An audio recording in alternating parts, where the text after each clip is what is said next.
Look!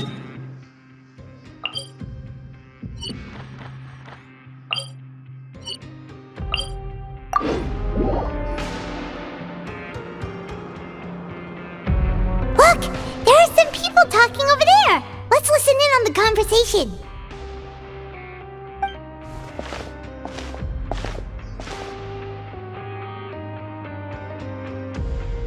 If you ask me, those pompous parasites on the surface act like they're all a bunch of aristocrats. Do any of them give half a hoot about a bunch of dogs like us? Hey, speak for yourself, mate. I'm no dog. Oh, you think you're special or something? If you're here, then you're just a convict like the rest of us. I've heard that even if you're released after serving your sentence, going back to life on the surface ain't any better. Once a criminal, always a criminal. We're marked for life. I don't buy that. Hey, how cool would it be if the whole world was destroyed by a giant flood and everyone had to start over from nothing? What kind of filthy bilgewater are you spewing? I have family up there. You best shut your sewer hole with talk like that. Listen, things ain't so great on the surface, but who says that you have to leave? I've heard that you can still stay here and work even after you've served your sentence. Not bad if you ask me. Who wants to live in the ruddy overworld anyway? And what makes you think they want to hire someone like you? It's one of the great mysteries of the universe, how someone as useless as you is so confident. Whoa. Sounds like they're really unhappy about the overworld. Speaking of which, Paimon never heard anyone use the words overworld or underworld when we were living up there. Is it only something the inmates down here say? That's true.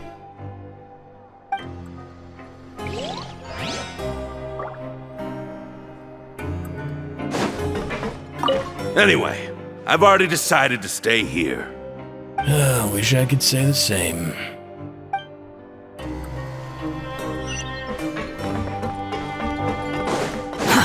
Too slow.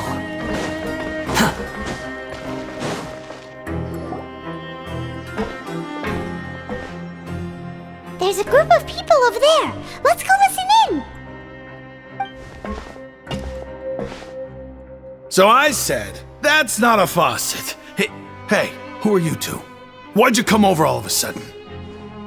Oh, sorry for eavesdropping. Sounds like you were talking about something private. What's the matter? They're just looking to join in on our fun, that's all. Hey, don't pretend like it's okay for them to just interrupt us like that. Yeah, fine. You're lucky we don't mind extroverts that much. You hear that, Quisto? What nice! Your expressions tell me you're looking to hear some juicy info, am I right? But before that, it just so happens that I know you two. Really? Are we that famous? You're kidding. How often does anyone get a personal tour led by His Grace himself? Practically everyone was talking about it. Word has it that you also caused quite the kerfuffle. A little mistake, huh? I like the way you put it. You see, people with a good attitude can join our group anytime, unlike some of the others here. Your group? I'm Quisto, and this is Lavaroon. People usually call us the Bombshell Bros, but don't worry, we're not playing with bombs or anything. It's just that our information is always so explosive, and we blow minds on the regular. So, you two really like to gossip? Whew, you sure know how to embellish. No, you don't get it. Knowing intelligence will make things better for you here. For example, knowing who's working with whom, who has the latest rumors, who's not getting along. Wouldn't you like to know all that? Whoa, all this info's worth something, you know? You should prove you're worthy of it. I don't mind him. Quisto's always this way. Just play nice and say something to massage his ego. The welfare meals. Talk about the welfare meals. Right. That meal we had yesterday was super delicious. Paimon can still taste it whenever she closes her eyes. Is that so? To tell you the truth, I've been helping out with making those welfare meals. I've been working as a kitchen assistant for about a month and a half now. Oh, so you're the one who made those delicious steaks. Amazing. You could be a professional chef. You are correct. I am a true professional. In fact, I even went to culinary school. But enough about that. Since you like my cooking, I guess that means we share similar tastes. Listen carefully. This little bombshell will help you learn what's really going on here in the fortress.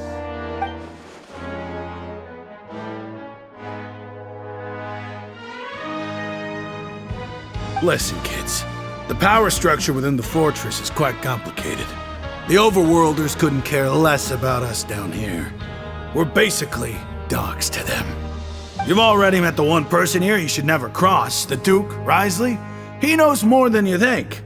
And if he doesn't care about something, then he often doesn't bother dealing with it.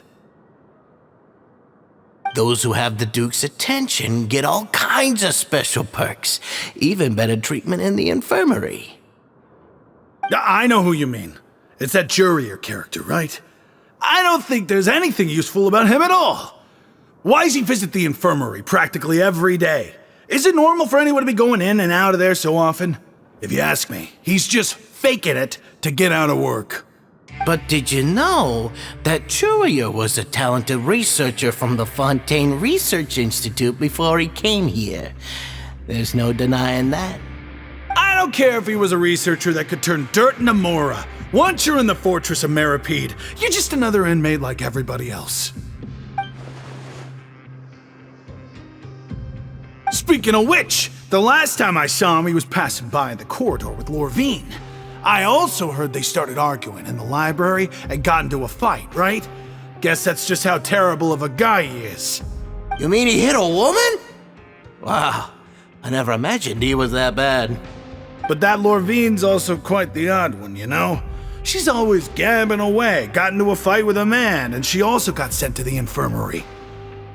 Come to think of it, I always see her going to the sick bay every couple of days, too. Huh. Wait a second. You don't think? Do you think could it be that they're secretly meeting there to go on dates? But it's really hard to imagine. After all, I do remember seeing Lorvine beat Jurier to a pulp that one time. And we might be overthinking things.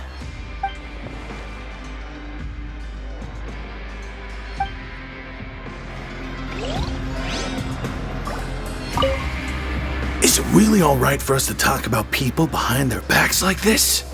That's just how it goes. Good gossip is still gossip. Yeah, I guess you're right. But wait, we're not just gossiping. This is legit information we're discussing here, right?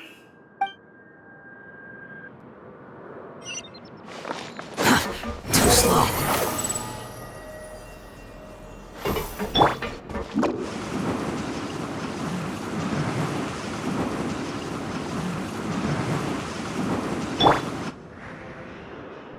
Hey, you over there? Yeah, you. Say, do you like playing card games? You know, like Genius Invocation TCG? You TCG players are like mint in the wild, literally sprouting up everywhere. Hey, come on now. What's wrong with finding fellow Invocation aficionados? Anyway, care to join me for a game? All right. No pressure. But why would you be looking for people to play Genius Invocation in a place like this? Don't people usually come here to fight? Whether you're throwing down cards or throwing punches, it's all a competition, isn't it? It's all the same in my eyes. There are lots of card players here in the fortress. When I saw you, I immediately thought, hey, even outsiders from other nations play cards. So I came over to say hi. Sure. Great! Since you've been here longer than us, you need to flex your seniority a little bit, right? Maybe you could start by telling us newcomers some stories about this place. I thought you would have already heard everything by now. All right then, did you have anything specific in mind? Or do you want me to just pick a topic? Why don't you pick? We'll let you know if we've heard it already. All right. Have you heard any strange rumors since you've arrived? Ben, did you know that there are some people who are always gossiping over in the corner? There are two guys who are always skulking around in the corners of corridors gossiping. The bigger guy is Quisto, and the skinny one is Lavaroon. People call them the Bombshell Bros. I never really found their gossip very mind-blowing, and it's pretty much just the same stuff that I hear about when I'm at work every day. If you're interested, you can go talk with them. They tend to talk a lot of nonsense, but they aren't exactly bad. Good to know. Do you have anything else to tell us? Let me think. Sounds like you want to hear something a little more tantalizing. Oh, did you know that the Duke was also a convict in the fortress of Meripede before? Huh? Wait, are you serious? That's right. The Duke was an inmate just like you and me. Seems he was exiled here for committing some crime. Who knows how he ended up rising up to become the warden, though. To go from an ordinary inmate to becoming the manager of the whole place? I'm not gonna lie, I kinda respect that. A forbidden zone? Sounds like something that someone just made up. I've never heard of that. Where did you hear about it? It's just a rumor we've been hearing, but no worries if you've never heard of it. Do you have anything else you can tell us? Anything else? Not that I can think of, but I'll be sure to tell you anything interesting I hear next time. You'll have to play a game of Genius Invocation with me first, though. Okay, we've talked to just about everyone, and it's about time for us to go meet Linny. See you later. Hey, let's play a game if you ever have time. According to the card he left us, we should go meet him in the production zone. The wind rises.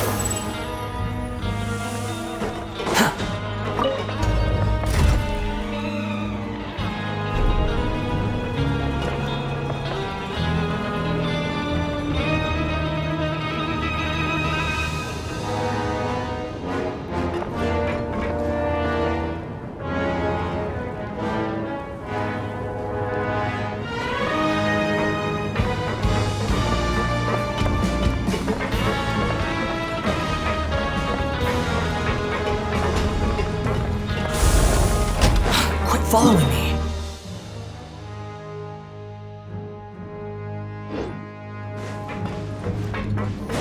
Squall Fury.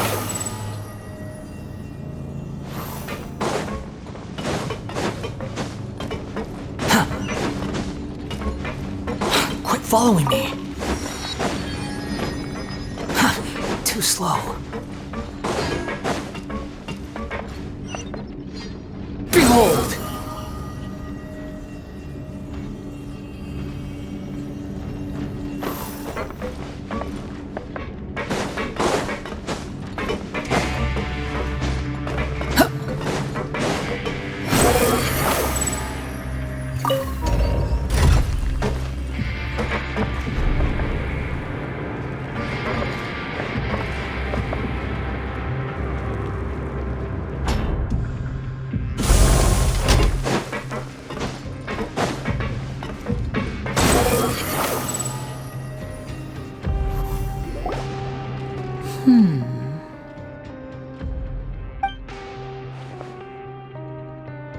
Huh?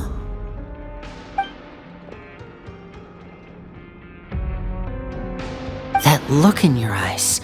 You found something? Hey, this is no time to be modest. Just tell him we found a boatload of information. Oh, as expected of the legendary duo, you have my full and undivided attention. Huh. I'd have never guessed that myself. The rumors swirling about this place are unreliable after all, and Master Child probably went missing because he found a way out. He is a harbinger after all. I suppose he's much more resourceful than I initially gave him credit for. Unfortunately, this isn't enough for our final report to Father. We need to find out Master Child's exact whereabouts. Father told me that even though Master Child said he was just coming to Fontaine for a vacation, he actually had some personal reasons. His agenda might be linked to his disappearance. His escape route is already flooded, so we'll have to task someone with professional diving skills to chase after him. Well, when you put it that way, it's obvious that only Fremine would be up to the task. Bingo! Is he around? He's working today. Coming here as a group would have attracted too much attention. I'll talk to him about it later. No need to thank me. This was always a part of our mission after all. Honestly, I'm far more impressed by you guys managing to collect all this information right under Risley's watchful eyes. Collecting information has always been our strong point. Now, let me think. To find out more information, Fremine will have to retrace Master Child's original route. And if he's to do that, he'll have to set out on the next pipe cleaning day at the earliest. That's 6 days from now. And after that, he'll probably take another 2 or 3 days to return. You can even estimate how long it'll take for him to get back? We've been working together for a long time. We know each other's capabilities like the backs of our hands. Traveler, what say you to meeting here 9 days from now? We'll be able to pick up Fremine while we're at it, too. Oh, and there's just one last thing we'd like your help with. Though we can just sit back and wait for Fremine's report on Master Child's whereabouts, we still need to make more progress on the investigation of the Forbidden Zone. Fremine's no master of disguise, Lynette's still working on getting intel from the other areas, and I'll need to spend some time helping Fremine prepare for his diving mission. So, you are the only ones we can count on. What do you want us to do? Will it be hard? Well, I won't call it easy per se, but I think you'll be able to pull it off. Listen carefully. You'll need to find an excuse to get into the infirmary and investigate the room and environs. You've mentioned several sketchy-looking people always meeting at the infirmary earlier, so it probably has something to do with the secret we're hoping to uncover. You've already met the head nurse, so she'll be less suspicious of you. Investigate the internal structure of the infirmary and any active dealings within, and pass those on to me alongside anything else you're able to discover. But also, there's no need to take risks. Don't forget, safety always comes first. No, when it comes to intelligence gathering, I'd never consider you to be an amateur. Didn't you say it yourself? It's always been your strong suit. I'll believe anything as long as it comes from you. So, please prove your prowess to me once again. All right, then we'll head out as soon as we finish our prep. Let's go our separate ways for now then. Don't forget, we meet here again in 9 days. Stay safe.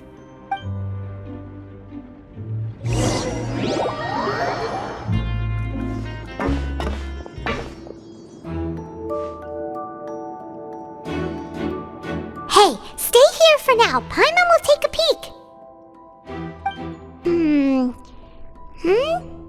There seem to be several people inside.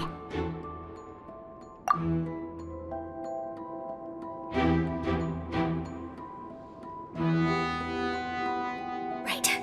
I feel like this. It's not impossible. Oh. It's a bit hard to understand them from here, so why don't we just try to talk to them in person? Let's go as soon as you're ready.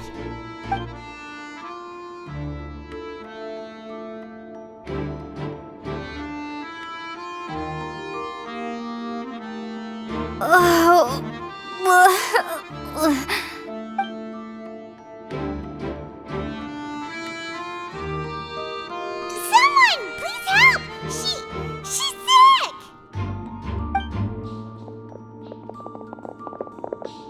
Whoa, are you okay? Oh my! What's wrong, little one? There's no need to panic. Take a deep breath before you begin. The traveler started complaining of a stomachache, and then nausea, and then collapsed onto the ground. Paimon doesn't know what to do. Freezing limbs, twitching fingers, and pale complexion. Could it be poison? Let me take a look. Please lie down over here. Don't worry, I'll get you to the bed safely. Here, hold on to my shoulder and walk slowly.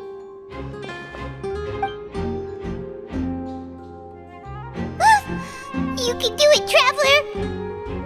Don't apologize. You're sick after all. Now, please relax. I'm just going to do a preliminary checkup on you.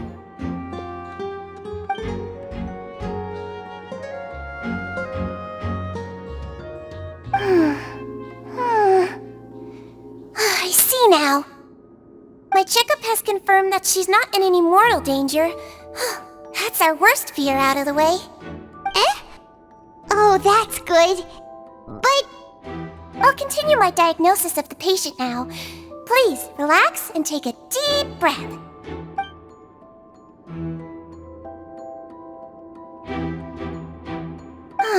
Don't sense serious damage to your organs either. Does it hurt when I press here? And here? Huh? But based on my initial checkup, there shouldn't be a problem here. How strange.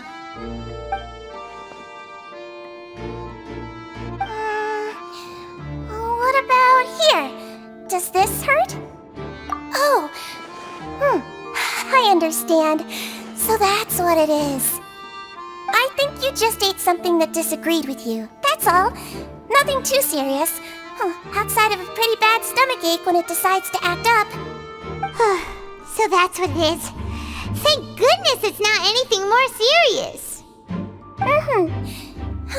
And there have been other inmates complaining about the food recently.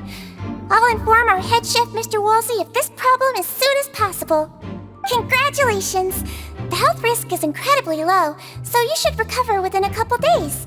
Why don't you take a rest here while I go get some medicine for you? Miss Levine, I'll have to trouble you to help me look after this new patient while I'm gone. Very well. And she hopped away just like that.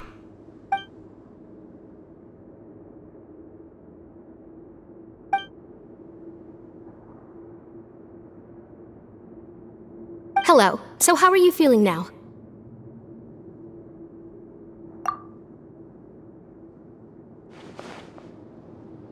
Her stomach aches really bad. She was stumbling about the whole way here, so Paimon's really worried. If Miss Sijuin says it's not a serious problem, then there's no need to worry. She's the best medic we've got down here. But it also looks like she's the only medic you've got down here. Well, that's true. What do you mean, that's true? That's really misrepresenting the situation. Of course I can't speak for the whole fortress, but it's not like everyone imprisoned here is useless, you know? Though they may have committed crimes and gotten locked up here as a result, they still know a thing or two about medicine, and they help Miss Sijuin take care of the sick and injured. Yeah, you're right. But did you have to lecture me about it in front of another patient? Aren't you a patient too? Where did all your energy come from? That's correct. Sorry, I got a bit ahead of myself. Are you two also sick? We've been sick a while. I come back every once in a while for checkups, and to pick up the medicines Miss Sijuin prescribes for us. That's just the nature of chronic illnesses. As for her...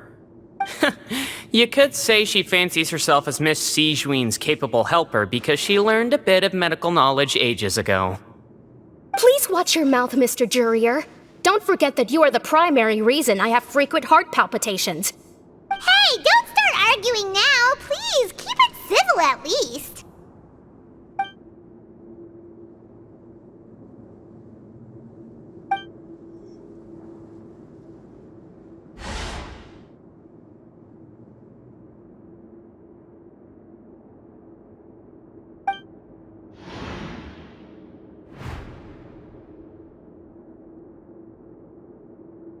Hey! There's no need to fight! Everyone will be released someday, so there's no need to argue over silly things like this! But...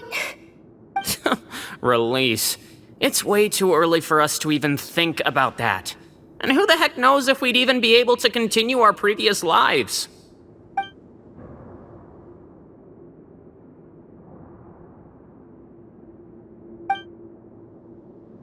Please allow me to end this boring and useless conversation. Oh, and Mr. Jurier, I don't want to see your face here again anytime soon. And same to you, Miss Lorvine. Anyway, that was more than enough rest for me, so I'm going to get out of this excessively noisy place. See you later, everyone. He just slowly walked off like that? That's just what he's like.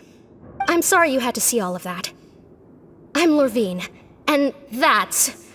Well, his name is Jurier, but I hope you'll never have cause to remember his name. You really can't stand him, huh? I mean, can you blame me? Who would like someone who's as arrogant and obsessed with weird research topics as he is? But there's no need to keep dwelling on him. I'll accompany you two for a while. Miss Zishwin should be back soon, and I'm sure you'll feel better as soon as you've had some of her medicine. No, it's nothing. I'm back! Did you rest like you promised? Thank you for getting our medicine, Miss Zishwin. Did you all cooperate with your bed rest? I trust that nobody got up to walk around. Good. Here, this should be 2 days' worth of medicine for you. Take 1 pill now, and then continue your bed rest. Miss Lorvine, I left in a bit of a hurry just now. Do you still remember if we discussed the color of the pill that you should be taking today? I remember. You said it should be yellow. Yellow, huh? I understand. These are yours. Please, make sure to go to bed early after taking them tonight. You'll benefit from a good night's sleep. All right, then I'll also be on my way now. I hope you feel better soon, too. See ya! I'm going to fill out your medical record now. You're widely known as the Traveler, right? I just want to double-check a few details, if that's all right with you. Those two made quite the commotion just now, so why don't we let the Traveler rest? Paimon can answer the questions instead. So her primary symptoms are abdominal pain, with secondary symptoms of nausea. Is there anything else? That's it. All right then.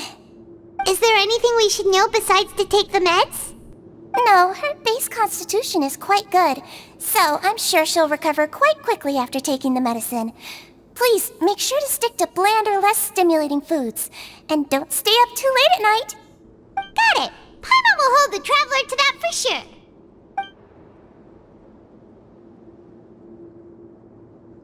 Oh, you're going to take a nap already? Okay then, you get some rest. We've been to lots of places together. She may look a bit under the weather now, but she's actually super strong. Oh, so you're the best of companions. Well, don't worry, she'll recover soon.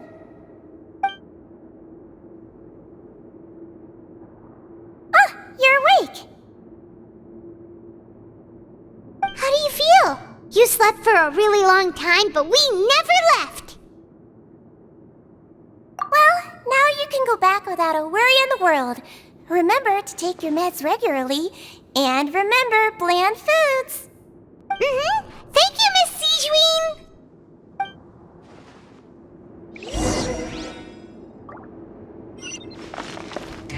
Seems like a lot of people have been coming down with an upset stomach lately. I'll need to address that.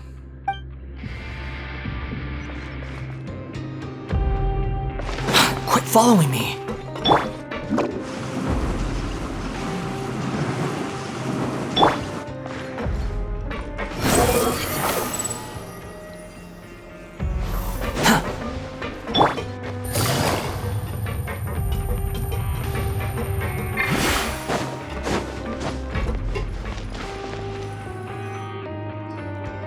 You really are something. To be able to fall asleep like that and even sleep talk the entire time, you scared Paimon half to death!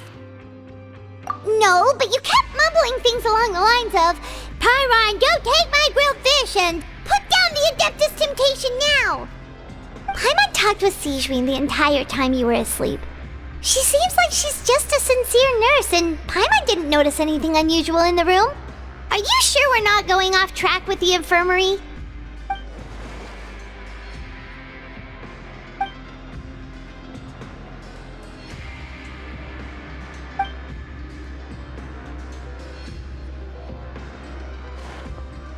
Whoa!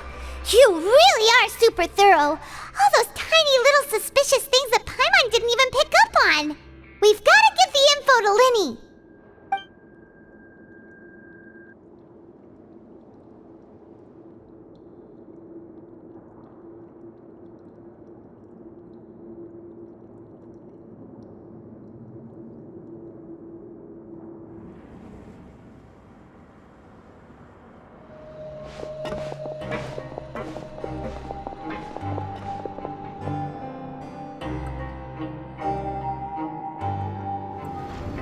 Today's the day! Let's go meet up with Linny!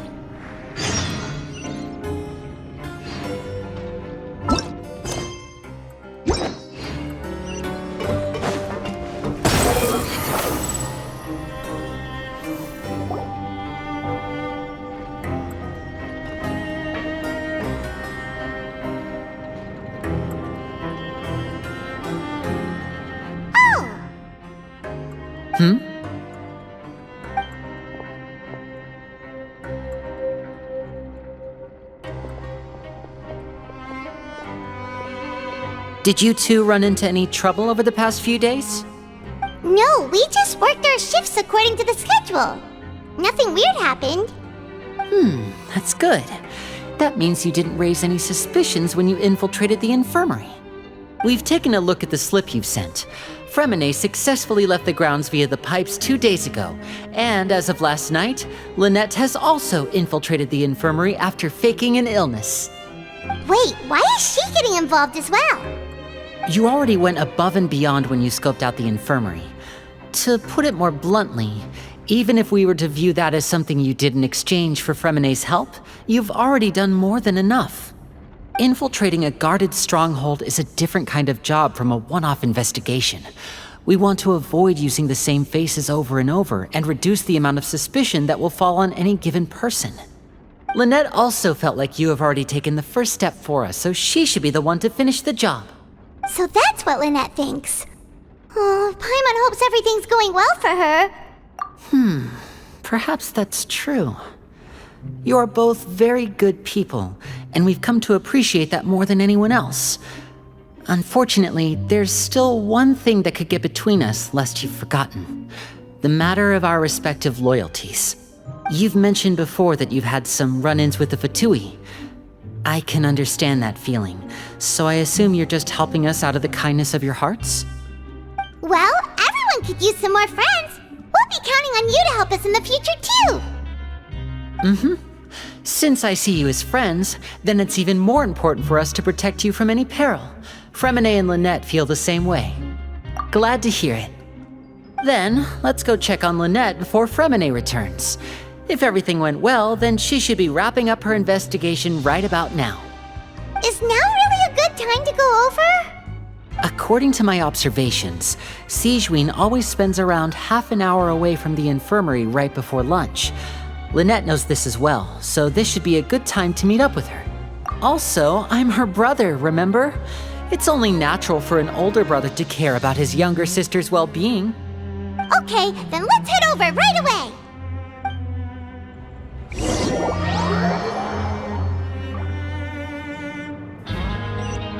The wind rises.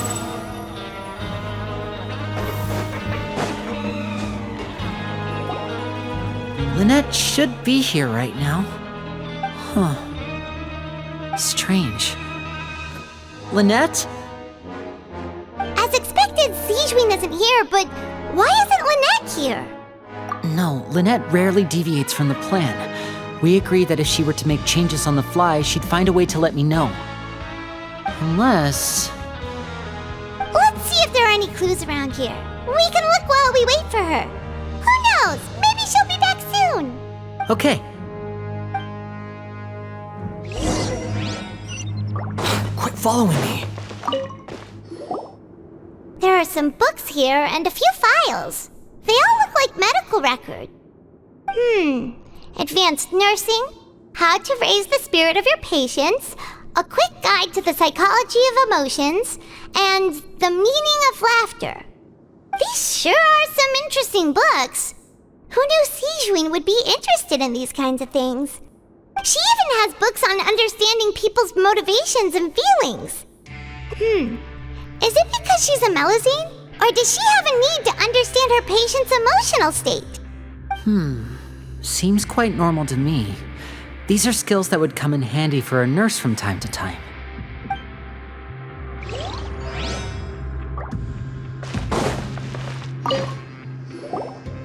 None of the beds have any signs of having been slept in, except that one over there. That's the one Lynette must have used, right? You said she was pretending to be sick. She would have said her migraine was having a particularly bad flare-up. Generally speaking, the head nurse would then ask her to lie down and rest while she left to retrieve the medication. Which means either the head nurse didn't return the entire time from when Lynette laid down up until she left the bed, or the nurse intentionally left it this way.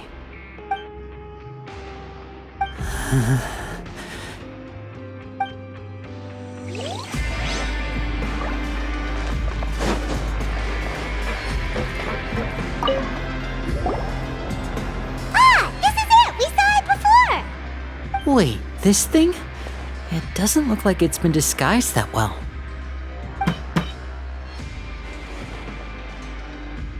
The space behind it is empty. From its size, I don't think it's an entrance that is meant to be taken apart. There's probably a mechanism around here somewhere. Could Lynette have tried to get inside? But if that's the case, she would have contacted me for sure. Let's look around here for some more clues. Don't panic, just take another look.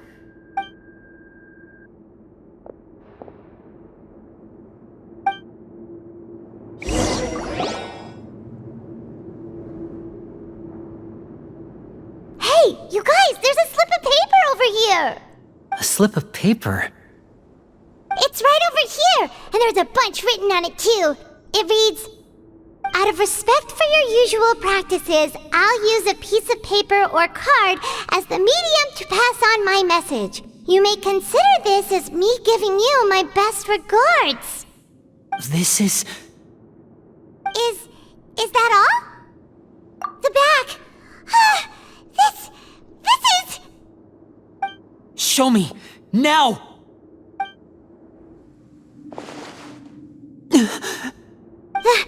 That look on your face! Paimon's reading it now! Would you care to guess where Miss Lynette of the Fatui could be right now? No! Could she have... Is she already...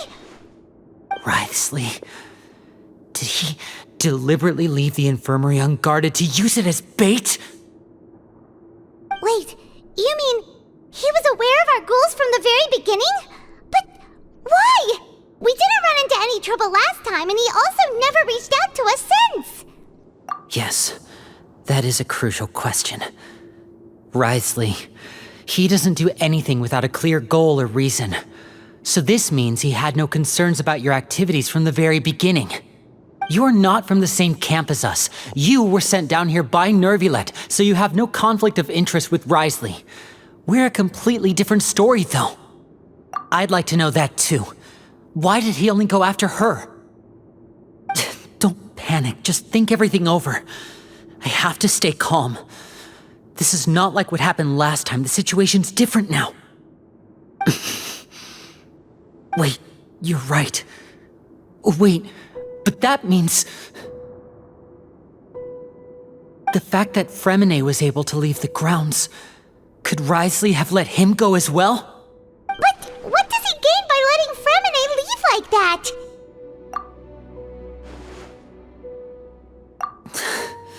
So he's challenging me and trying to provoke me, I'm sure of it.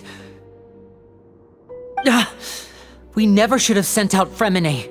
We had to go through all that trouble to find an opening to sneak him around the guards and into the pipe, and we even thought luck was on our side. If Wriothesley let him leave on purpose, then he's probably in a terrible spot now as well. Lenny's getting more and more panicked. We have to calm him down. Don't be like this, Linny. Fremine wouldn't have left if we hadn't told you about Child. That was our fault. No, I'm the leader of this operation, and I'm the one responsible for this team. I was the one... I'll go talk to Risley. Hey, don't be reckless! Traveler, please talk some sense into him.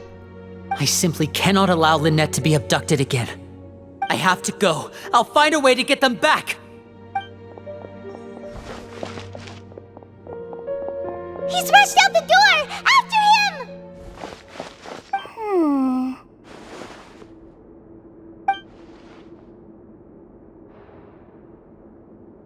Right. I feel like we still have some room to make changes on these details. It's not impossible, but it'll require extensive testing. Is that so? Very well. Then please be mindful of the time. Huh? Is someone? Pack everything up. Whoever's outside is eavesdropping. They'll probably come in once we stop talking. Someone! Please help! She's sick!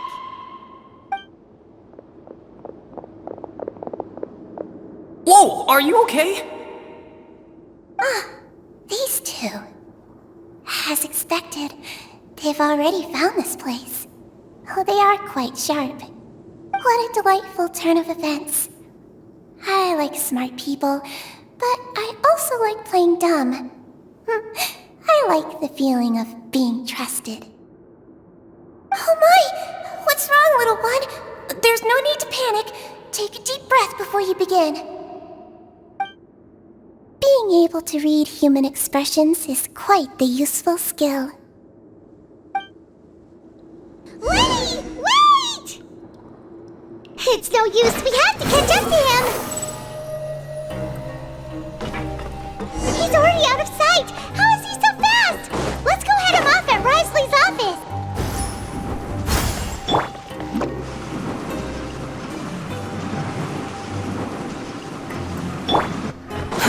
Too slow.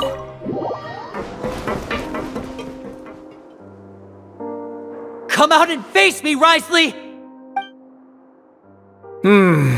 Aren't we at an administrative office space? Why don't you at least try to follow even a couple rules from the fortress's indoor management regulations? What did you do to my sister?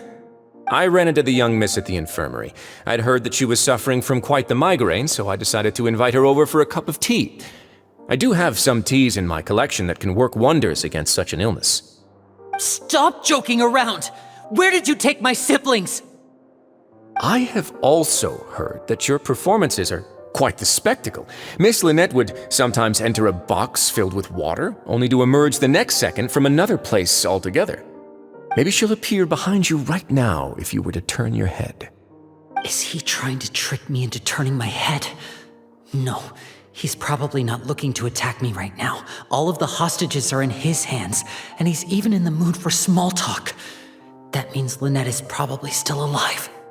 You knew we were investigating the infirmary from the start, so you deliberately aroused the Traveler's suspicions and baited us into continuing our investigation, just so that you'd be able to kidnap Lynette.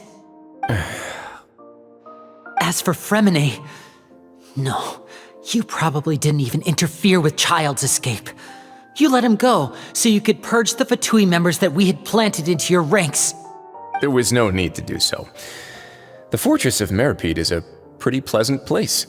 Most people enjoy their lives here. The only ones who act differently are those with personal agendas. It was quite easy to identify your colleagues. You removed our original members and spread the news of Child's escape so Father would assign our team to come down and investigate. Fremine has also fallen into your hands, right? If you're oh so omnipotent and so in control, why would you need hostages? One correction. Lynette is in my hands right now, but Fremine is not. He's not? What do you really want? Linny! Oh, wonderful. Everyone is here, so I'll only need to say this once. Thank you so much for cooperating with me. Eager and to the point, I see. Alas, only Miss Lynette is currently having a cup of the fortress's finest tea. Although, as per your original plan, Mr. Fremenet should also have returned to the fortress by now. But he has neither shown up within my gates, nor has he been taken into any kind of custody. So where do you think he may be right now? Wait, you can't mean you locked him outside in the sea? I closed the fortress's gate to the outside world. That's all. Fremenet's a star diver, so he should be fine, right? No, we're still here, so he definitely tried to find a way to come back for us. So we can't assume he might have made a break for the surface. But why would I do this, you may be asking? To have an audience with you, of course. My intel tells me that Mr. Linney is a great magician, so it's only natural for me to want to have some cards of my own when it comes to negotiating. Besides, I do recall you mentioning to Miss Lynette that you've always wanted to have a face-to-face meeting with the Lord of the Fortress of Meripede, regardless of whether it was in a personal or a professional capacity. Well, you got your wish. So, you've been keeping tabs on us before we even set foot in the fortress. Some of my folks just happened to hear a thing or two, that's all. In any case, I will be straight with you. I was willing to play dumb and turn a blind eye, so we had a pleasant few days playing games together here. But once you started focusing on the Forbidden Zone, all of that changed. Mr. Linney, the cards are stacked against you right now. Miss Lynette is in my hands, and Mr. Fremenet is still slowly being pickled out there in the brine. You know just as well as I that he cannot last out there forever. You need do but one thing to guarantee their safety. I would like you to contact your superior, and ideally invite her over for a cup of tea with me. You want to see Father? But why should she bother giving you an audience? Well, if she cares for the well-being of her dearest children, she should have plenty of motivation to join me for a parents' evening. I've heard that the bonds between the members of the House of the Hearth are like the bonds of family. I don't see why she would refuse. Why did you think Father sent us to handle the Fortress of Meripede? This place is basically a no-man's land. It wouldn't be fitting for anyone as important as a harbinger like Father to come here in person. Oh, I see. So it's because she doesn't care for my place here. That's such a shame. After all, I've amassed quite the tea collection. I was looking forward to sharing it with her. Both Monsieur Neuvillette and Lady Farina have already received many samples as gifts. Was this the extent of your master plan to get to Father? No matter how much pressure you may put on me, I won't allow you to use us to blackmail her. You people really are difficult to get along with. All I'm asking for is a face-to-face conversation. Does she truly have no interest in the fortress's secret? Mr. Linney, you have one last chance to invite your father here. If you refuse... Linney!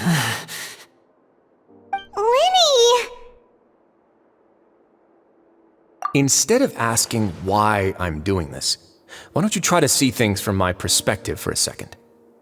From the very beginning, the Fatui has been actively infiltrating my fortress. I gave you a warning by cutting off the first few operatives I found, but that only caused you to double down. Had you given up on the fortress then and there, I'd have no reason to want to talk. Mr. Fremenet left the fortress on his own, and Miss Lynette tried to pry out my secrets right in front of me. No matter how you look at it, the responsibility for this falls on you. I shouldn't ask Father to do anything because of us. 6, 5... Wait, 2, 1. Time's up. It really is a shame, Mr. Linney. Risley! Negotiations have broken down. Please leave, ladies and gentlemen. It's time for my afternoon tea. Yeah, listen to the Traveler. If you can't talk to Linney, can you at least talk to us? You do realize that I'm only letting you go because of Neuvillette, yes? You're here helping him out, and I've already done my best to stay out of your way. But that doesn't mean you can just do whatever you want. The fortress may be small and remote, but it still has its own set of laws.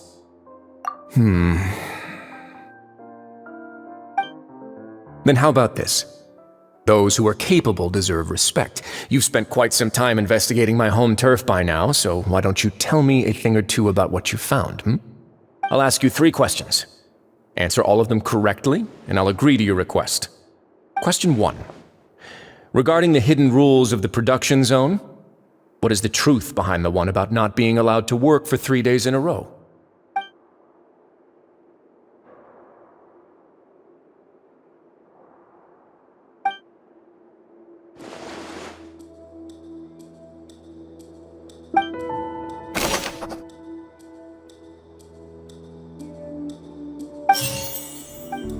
We often see Miss Sijuin observing the prisoners at work near the production zone. It seems like she can perceive the general state of a person's health just by looking at them. I've been told that the infirmary is always empty for the half hour just before. The research note said that the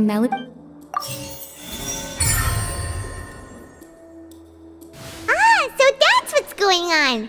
Paimon understands it now. Who would have guessed? The hidden rule of the production zone. People are not supposed to work 3 days in a row, and if they do, they'll get strange meat in their welfare meal. At first we thought this strange meat must have something to do with the people who disappeared, but in reality, they were all prepared by Sijuin, the head nurse. She often visits the production zone to observe the workers' health and makes a note of anyone who has worn themselves out after 3 full days of work. Out of her sense of duty as the head nurse, as well as her genuine concern for the workers' health, Sijuin visits the cafeteria right before lunch and cooks an extra dish for those who can use the stamina boost. Sijuin has only the best intentions with her surprise gift and doesn't want anyone to find out about what she does. However, unfortunately, Melusines as a race perceive the world differently from humans, and their sense of aesthetics is even more alien to us. The recipients of her lovingly prepared special meals cannot taste the care within and usually just freak out. Are we on the right track? Not bad. You've uncovered Sijuin's secret and even guessed her intentions correctly as well. It's nice to know that her efforts have not gone unacknowledged. All right, now for my next question. There are also some hidden rules in the Pancration Ring, including the one that you're not allowed to support both sides of a fight. Why is that?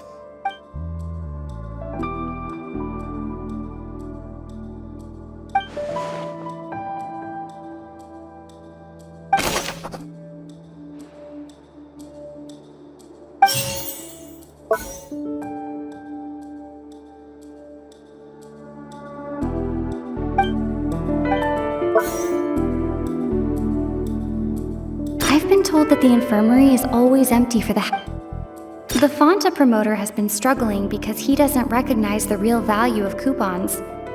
Meanwhile, the Duke believes that only idiots who don't understand the value of coupons would spend them on Fonta.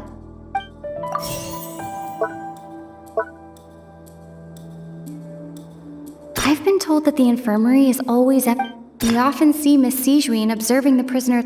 The research note said that the Melusine race According to Collins, the Pancration tournament only took place because the Fonta company sponsored it.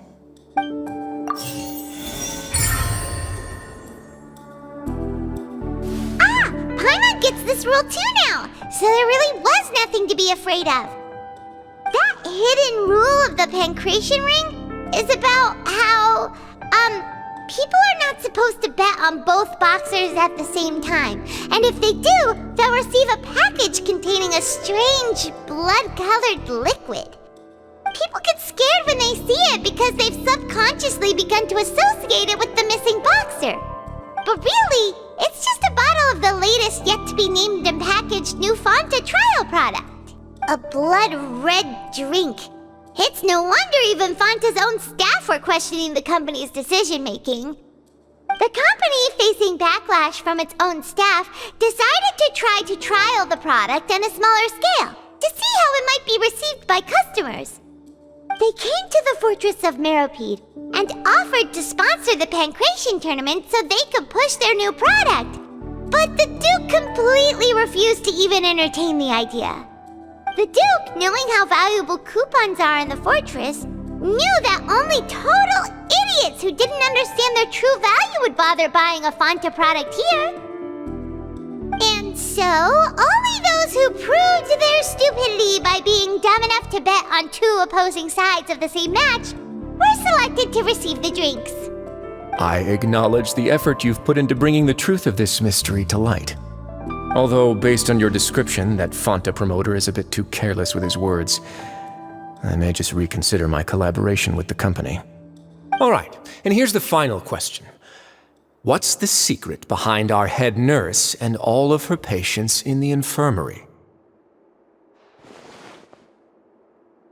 Stop your cruel and pointless games, Risley! You know that we haven't finished our investigation, so there's no way we can answer the last question! The thought of sparing Lynette and Fremine never even crossed your mind! You'll pay for this! Ah! Lenny, are you alright? Oh, close one. I owe you, Sigewinne. That was a fantastic shot. It was nothing, Your Grace. Sigewinne? Though this gun may look like a toy, it's actually fully functional, as I just demonstrated. Sigewinne... You... Not at all. I am merely a resident of the fortress, and thus protecting it is my duty. When Monsieur Nervillette asked me to come here, he told me that my job would be to take care of the well-being of everyone here. I am merely discharging my duties. But if you mean what you just said, then isn't Linny someone you should be looking after as well? Isn't he a resident here just like the rest of us? But I really am just doing what Monsieur Nervillette told me to do. Everything I did, I've done to protect them. Had I not, they would be in far more dire straits right now. His Grace knows it too, right? Your Grace? Mind proving my innocence to them? My dear Sigewinne, whatever shall I do with you? Would it have killed you to just wait another minute or two? Well, it's nearly time after all. The way you do things can be truly frustrating sometimes, Your Grace. I figured I should try to talk some sense into you. What are you talking about? What time? Take me if you want. Let them go. How touching.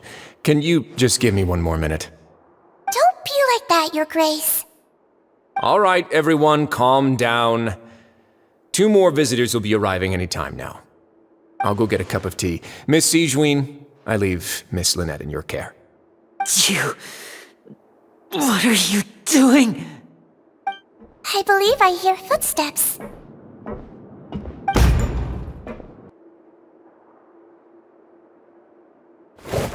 Some space, please. Ah, Miss Clarande. My door.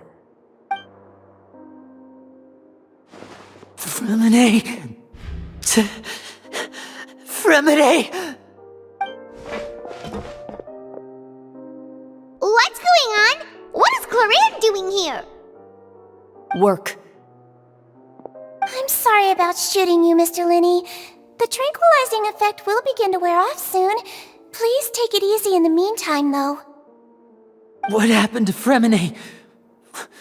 Wasn't he diving just outside of the fortress? Why is he looking like this?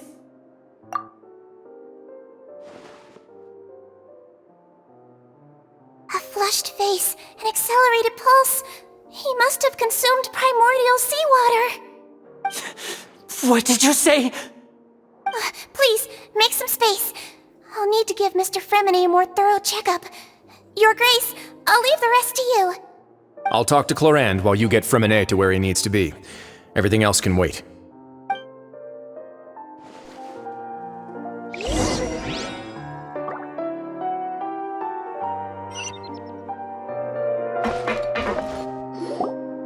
What's that look on your face? I thought I made good time on the way back. Oh, I'm just admiring your punctuality. Had you arrived just a few minutes later, Sigewinne may have been forced to shoot Mr. Linney again. How's the situation out there? The water has changed. It's pretty much as expected. The concentration of primordial seawater has increased significantly. I was only out there a short time, so it wasn't too bad. But if one were to stay for any significant amount of time, well, you can see how that boy's doing. Where was he when you found him? The abandoned zone at the end of the pipes. A good distance into the water. Closer than I thought. He must have recognized it early on and tried desperately to swim back. Locking the door was necessary. I don't think we could have saved two. Well, I did try to convince him that I had my reasons. Never seems to work, though. It would probably work on Neuvillette.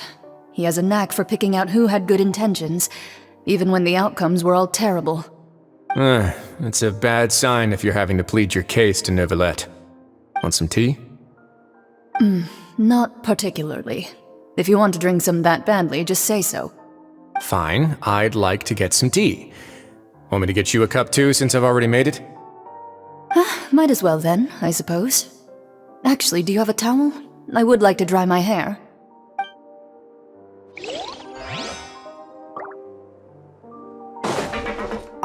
Could I tempt you with some sugar for your tea? No need.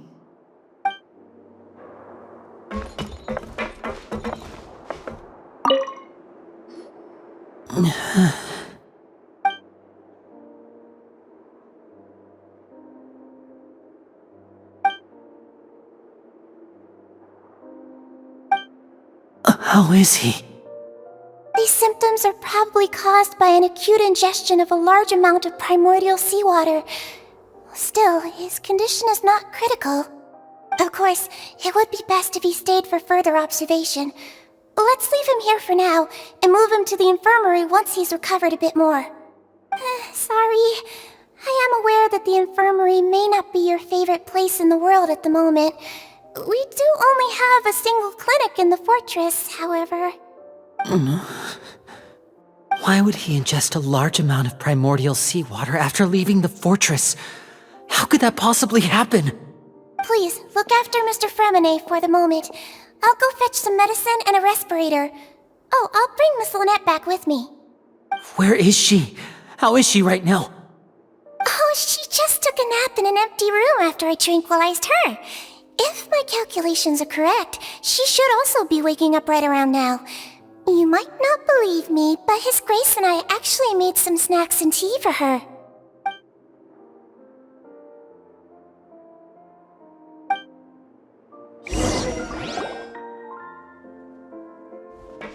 Linny, are you okay?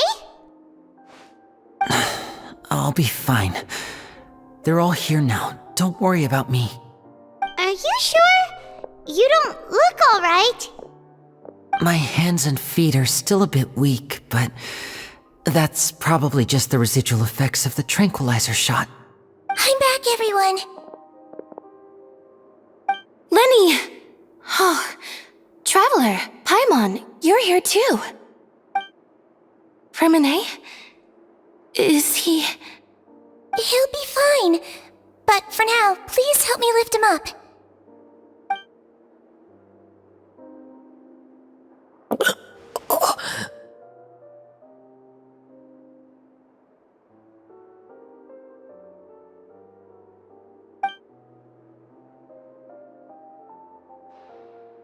His breathing's beginning to slow down. Give me a hand and help me get him to the infirmary.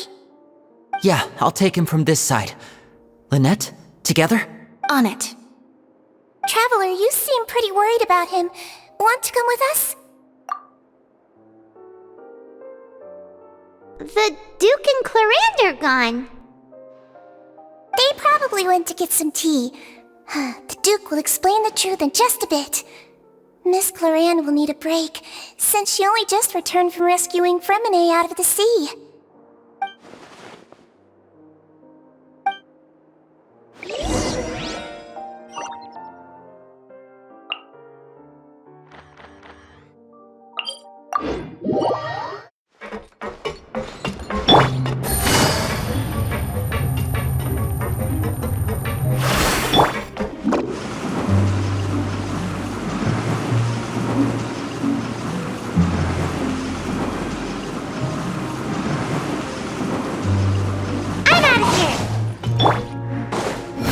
Search for.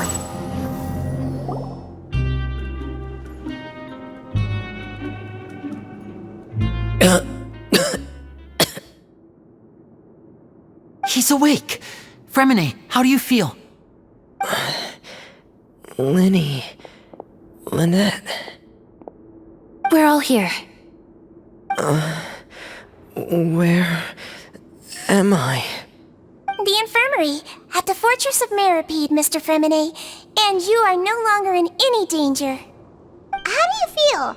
Don't push yourself if you're not feeling up to it. Traveler. Paimon. It's been so long. The sea. There's something wrong with the seawater. Shh, it's okay.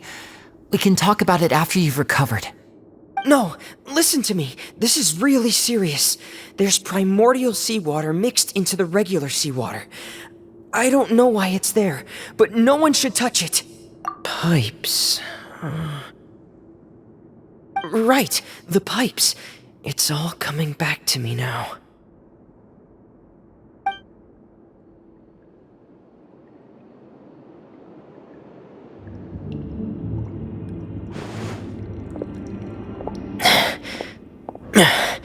I'm in. Seems like this pipe hasn't been used in a long time. It looks abandoned.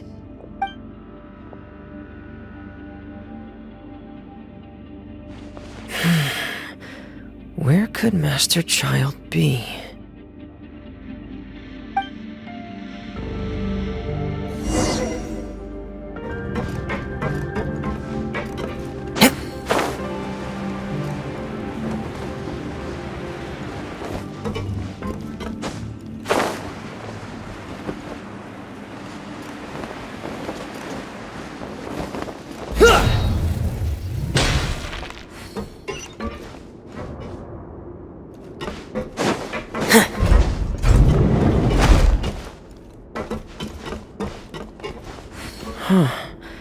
This mechanism looks like it's been tampered with.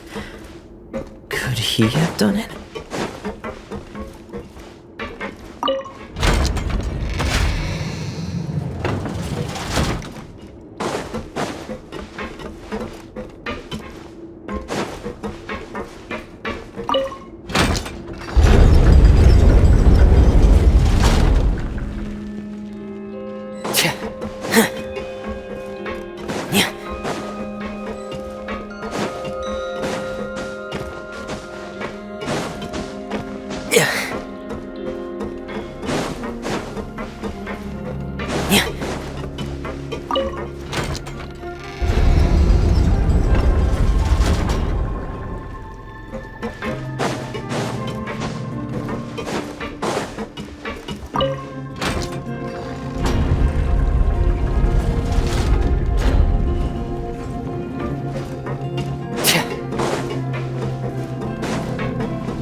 This is where the water starts.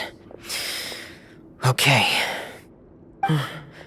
Master Child probably dived into the water.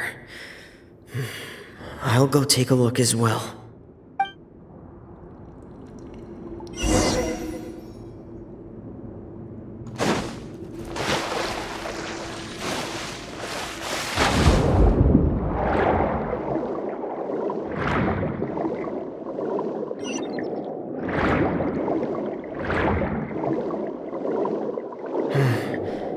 The vegetation here is a bit more sparse.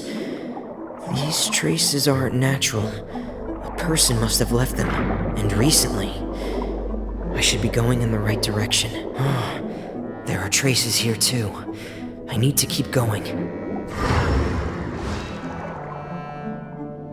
Huh? The traces are gone. but I don't see where he could have gone from here. Wait, what the?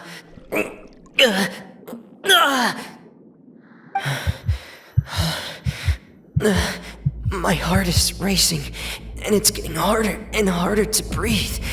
What's going on? No good. I have to get back. They still don't know anything about what's going on. If I turn back right now, I should still be able to make it.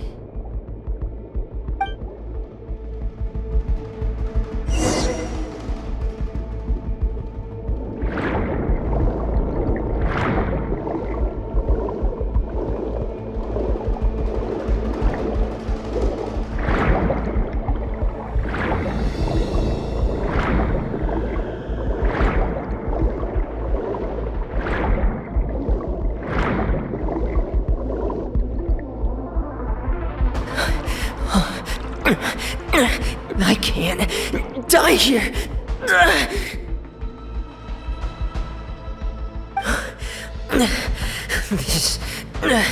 This is bad. I'm feeling worse and worse, and I'm still underwater. I have to push on.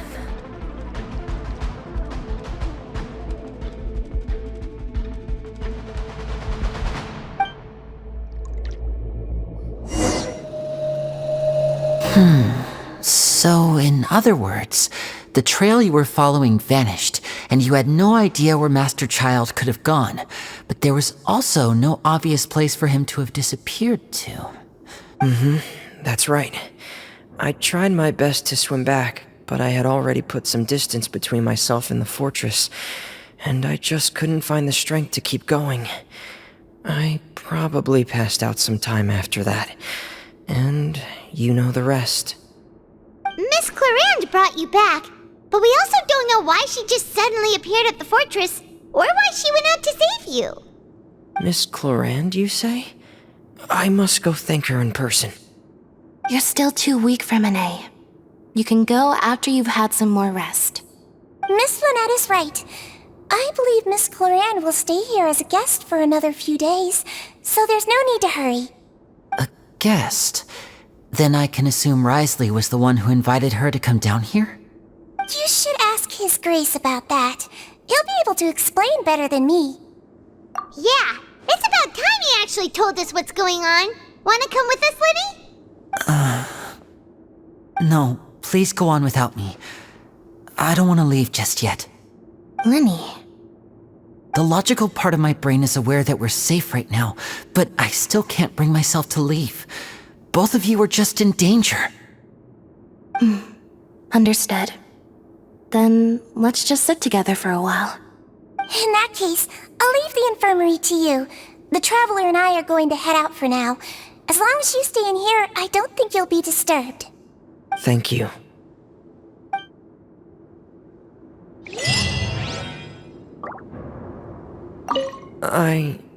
I'm so sorry, Lenny. I'm also really sorry, Lenny. I should have been more careful. Don't say that. It was all my fault. I was the one who should have been more careful. You two were nearly... If I was stronger, maybe I would have already found Master Child. No, how can you say that? Huh? I'm sorry. What I'm hearing is, we all dropped the ball at some point during the mission, so the responsibility falls on all of us. Isn't that right? Yeah, that's right. It's on all of us. Lenny, we understand that you're worried about us, but we're worried about you as well. Please don't blame yourself. We want you to keep your spirits up. Yeah.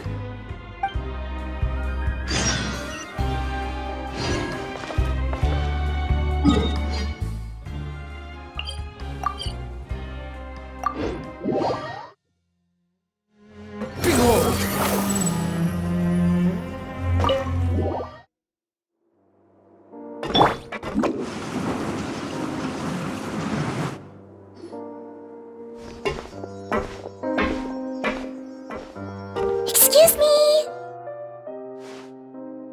I take it Mr. Fremenet's condition has stabilized?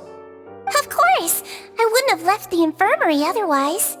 I've been expecting those two, but might I inquire as to the purpose of your visit, Miss Siegewien? I wanted to check up on Miss Cloran. How are you feeling? Mostly fine, I think. If you don't mind, I'd like to perform another quick physical exam. It'll just take a few minutes. All right. Thank you for looking out for me. I'll take my leave for now, then. Well, want to explain yourself, Risley? Of course, but I'm not partial to the word choice of explain. How about enlighten? Where should I begin? How about you start by asking me any questions you have? You can start with whichever one you'd like to get answered the most. Then Paimon will begin. Did you know about Lenny's goals from the very beginning? No. I just knew they were Fatui operatives sent to the fortress by the Knave. As for their specific goals, I only figured those out as you made progress on your investigation. You managed to monitor and stay ahead of them even though you didn't know what they were trying to do? They came here with ulterior motives. I'm quite adept at discerning what that kind of behavior signals. Initially, I thought their goal was just to investigate Child's disappearance. Linny suggested that I had deliberately let him escape, but in truth, I didn't really do anything special to help or hinder him while he was here. Everything he did, from finding helpers to leaving this place, he did on his own. Of course, it's inevitable that the Knave would make a big deal out of her fellow Harbinger's unexplained disappearance. I'm also quite curious about where that Harbinger went, so I figured I might as well let the Fatui do their own investigative work.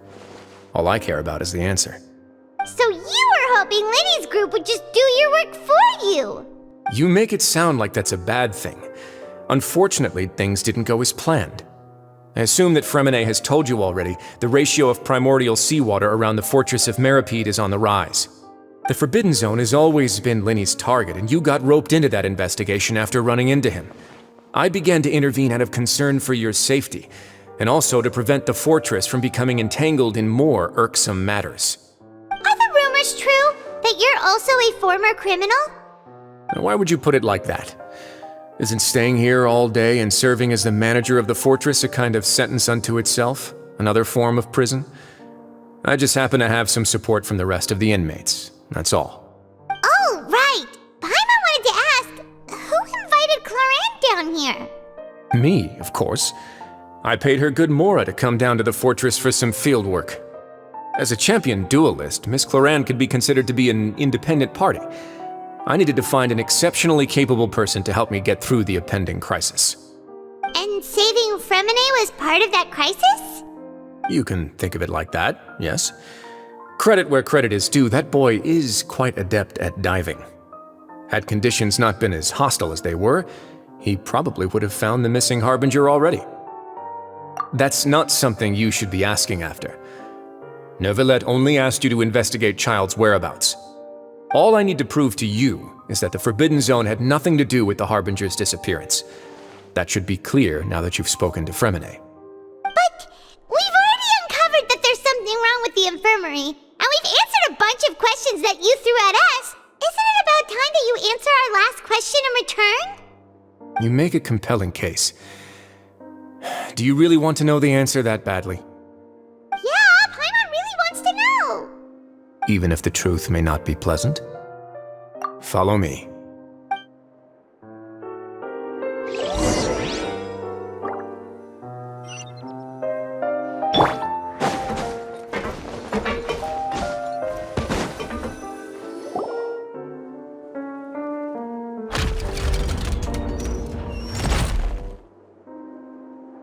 There's a hidden door here? And a whole basement behind it? Huh. You're pretty good at hiding stuff, Risley. It seems you've forgotten just what kind of place the Fortress of Meripede is.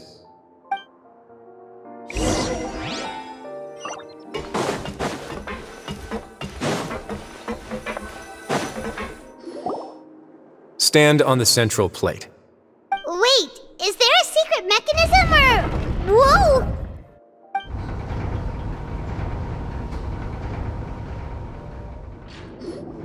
So, this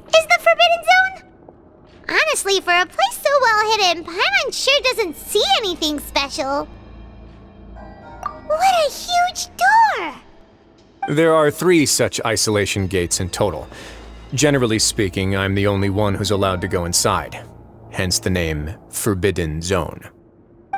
Am I correct to assume you're going to run on back and tell your little Fatui friends everything? Well, Paimon wasn't thinking of keeping anything from them. Well, I'd advise you wait until you've seen the whole truth of this place for yourself before deciding whether or not to tell them.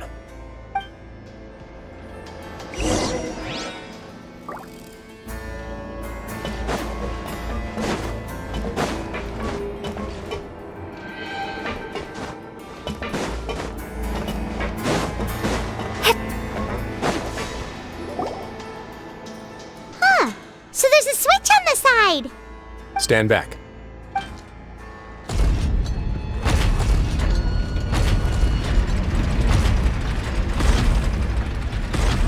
Whoa! They all just went up one by one. Go on, have a look.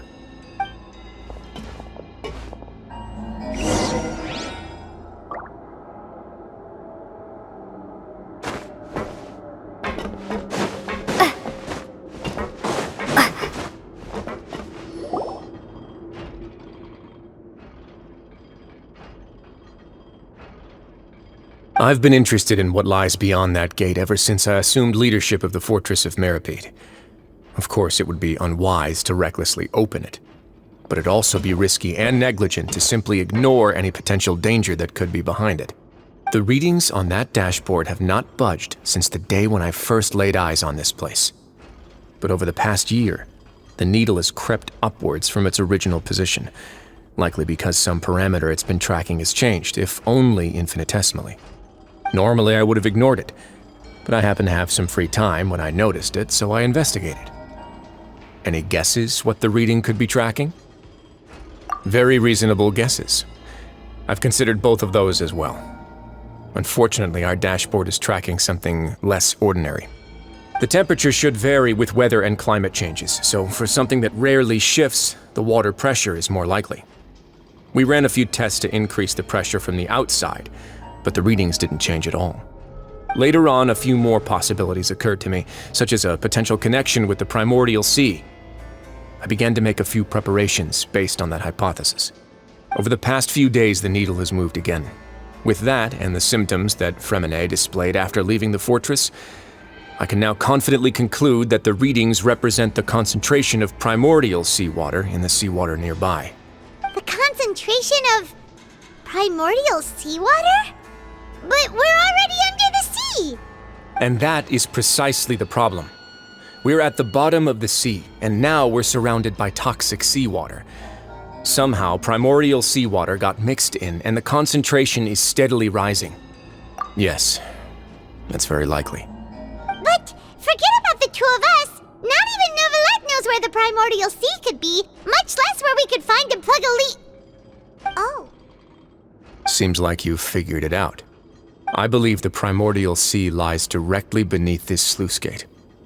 For some reason, the primordial seawater levels have risen significantly, and it's now very close to us. The indicators are now red. Although the gate still stands, some primordial seawater has already leaked out and mixed into the sea around us. If this continues, soon it will no longer be able to hold back the primordial sea at all. Yeah, you know what the legends say. If this place falls, then everyone in Fontaine will be turned into puddles in the span of a night. But that's just too weird! Why would the Fortress of Meripede be built right above a sluice gate for the primordial sea? Who built this place anyway? Your expression tells me you think this might be part of a vast, complicated conspiracy. To be honest, you might find the actual answer may be exceedingly boring. It's just that the secret of the Forbidden Zone had been long forgotten by the nation before I rediscovered it with my research.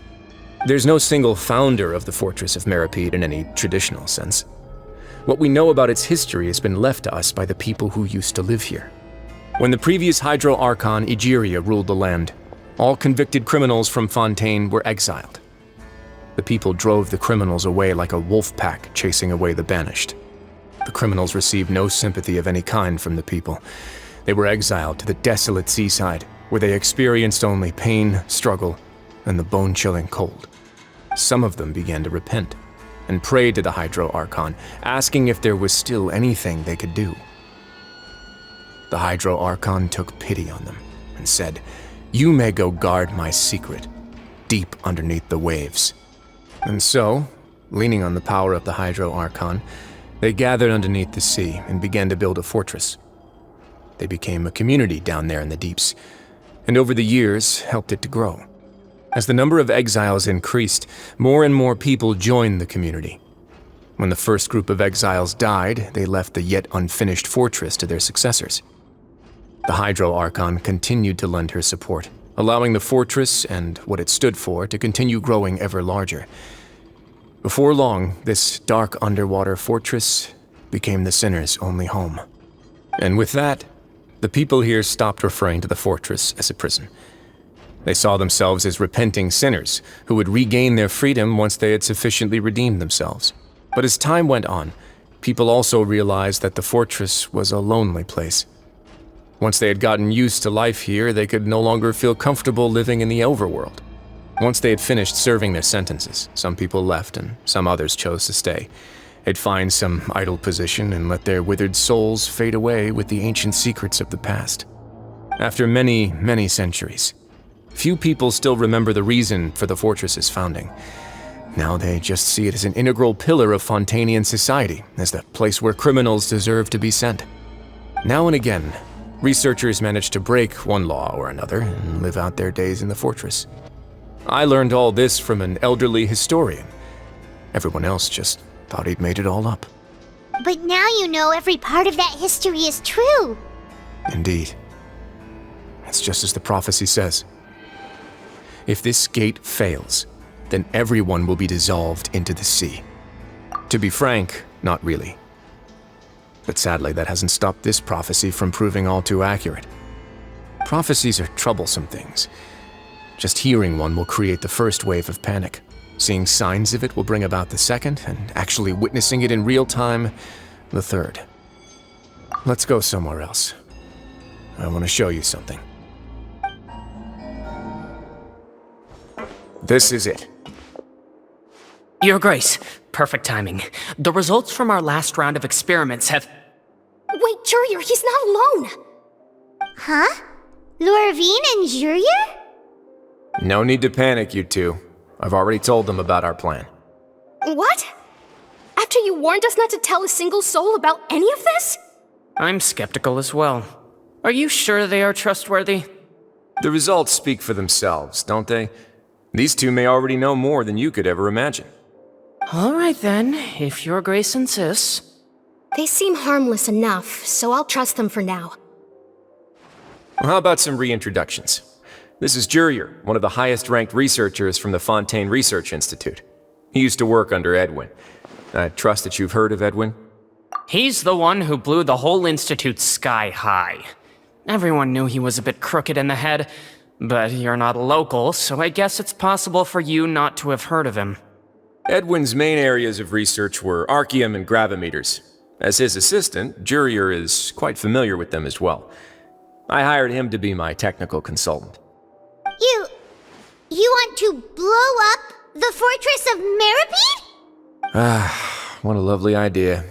I'm already imagining it in my head. Gotta admit, I'm tempted as well. Guys, focus! Focus! That taskmaster over there is Miss Lorvine, and is also one of my technical consultants. While Jurier used to be Edwin's assistant, she used to be Jurier's assistant. Ooh, are they together? See, everyone keeps asking this question. Are you too sure you're not a couple and just using your work as a convenient cover? Your Grace, I am not in a relationship with this man. If I dated her, I'd officially be madder than Edwin. Jeez, forget I said anything then. Follow me. Whoa, there's another door that goes right up. Your constant amazement makes it seem like the fortress can do anything. But Paimon really thinks everything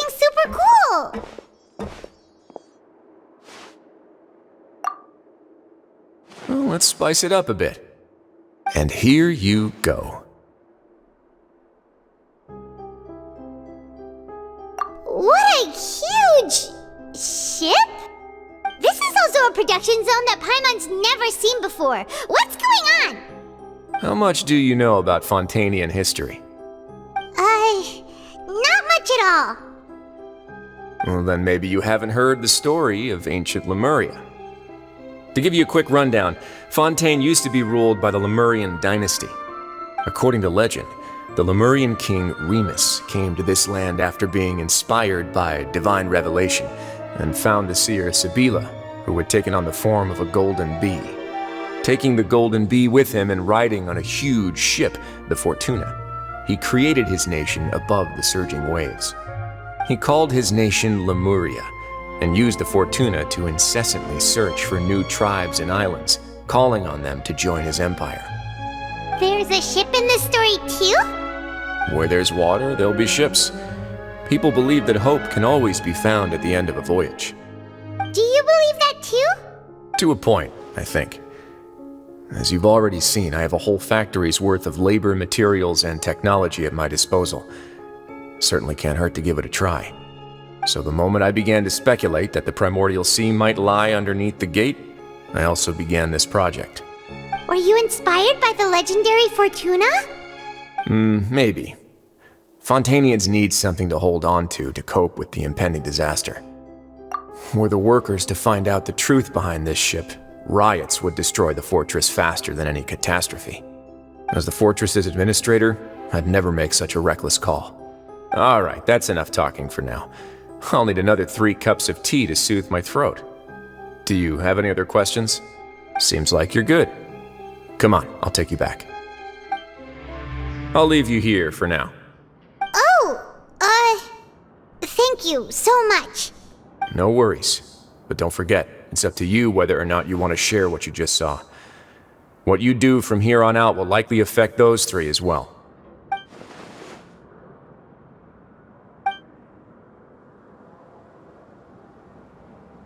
Yeah, we'll put a lot of thought into it for sure. Great.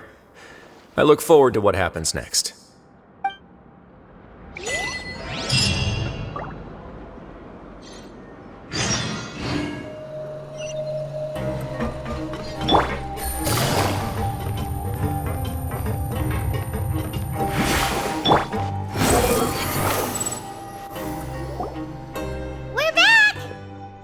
Welcome back.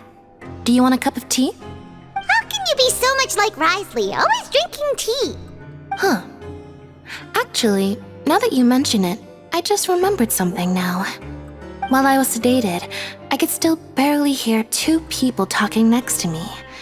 They were discussing everything, from the leaves to the water and even the teacups themselves. Must have been Risley and Sijuin. Yeah, I heard 1 male voice and 1 female, so it should have been the 2 of them. They really were just talking about brewing tea.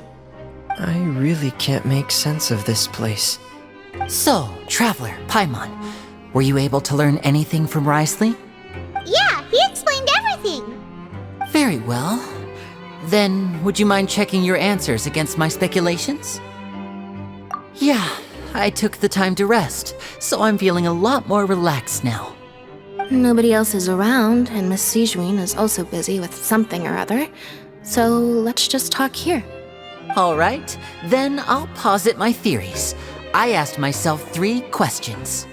Firstly, why was Fremine affected by the primordial seawater? It was because he dove into the sea. My theory is, the long-lost primordial sea is probably very close to the fortress of Mirapede. Ooh, he's good. He got that right on the first try. That's Arlini. Secondly, Risley's attitude changed dramatically during the course of our stay here.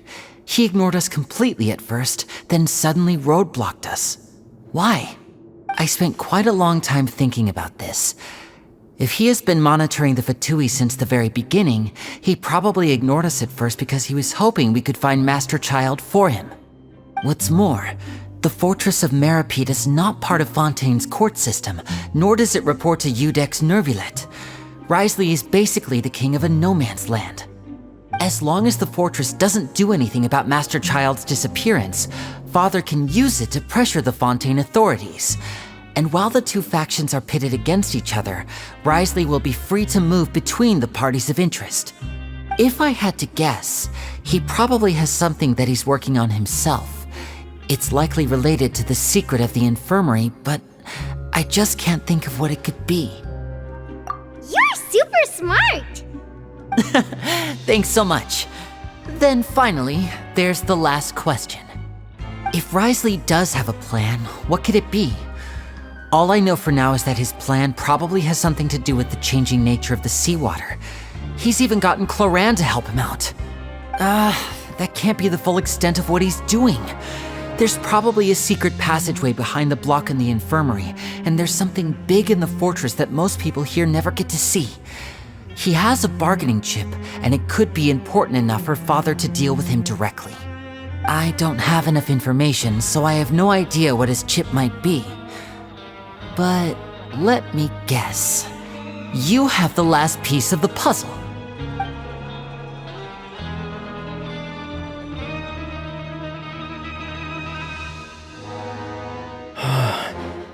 I can't believe it. The sea will engulf everyone. Just like the prophecy said. Could Wriothesley have wanted to meet Father to figure out a way to deal with this crisis? If you remember, I once mentioned that Father sees the House of the Hearth as her base of operations, and she truly wants to resolve the crisis. But how could Wriothesley have known that? Or perhaps he didn't know and just wanted to bring Father over to his side, which could be why he said he just wanted to negotiate. Yeah, that makes sense to me. I understand your concerns as well, Traveler. I'll figure out a way to pass this on to our father. No matter what, we're on your side. The two of you have already aided us far too much. We probably wouldn't be standing here right now if not for you. If you ever need anything else going forward, please come to the House of the Hearth at any time. Though you may not share the sentiment, after all that we've gone through together, the three of us basically see you as family now. You have my gratitude. Thank you for protecting Linny when it really mattered. And thank you for sharing the secrets of the fortress with us. We didn't think you were going to do it. Why are you being so formal all of a sudden?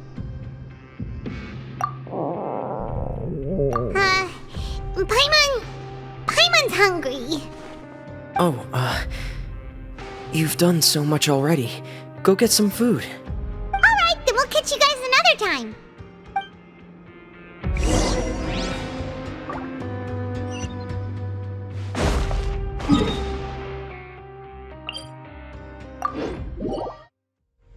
The wind rises. It's time for dinner. Welfare meals now being served at the coupon cafeteria. Come on, let's go pick up ours as well. Traveler and Paimon, over here. Are you here for dinner too, Miss Sijween? And I'm taking the opportunity to prepare Miss Cloran's dinner as well. Huh. You're right. She's actually sitting in the fortress cafeteria. What would you like to eat? Yep, you can. I've already talked to our chef, Mr. Wolsey. It's all on me today, so you can get whatever you'd like. Me too! Don't forget Paimon! No problem. Just leave it to me.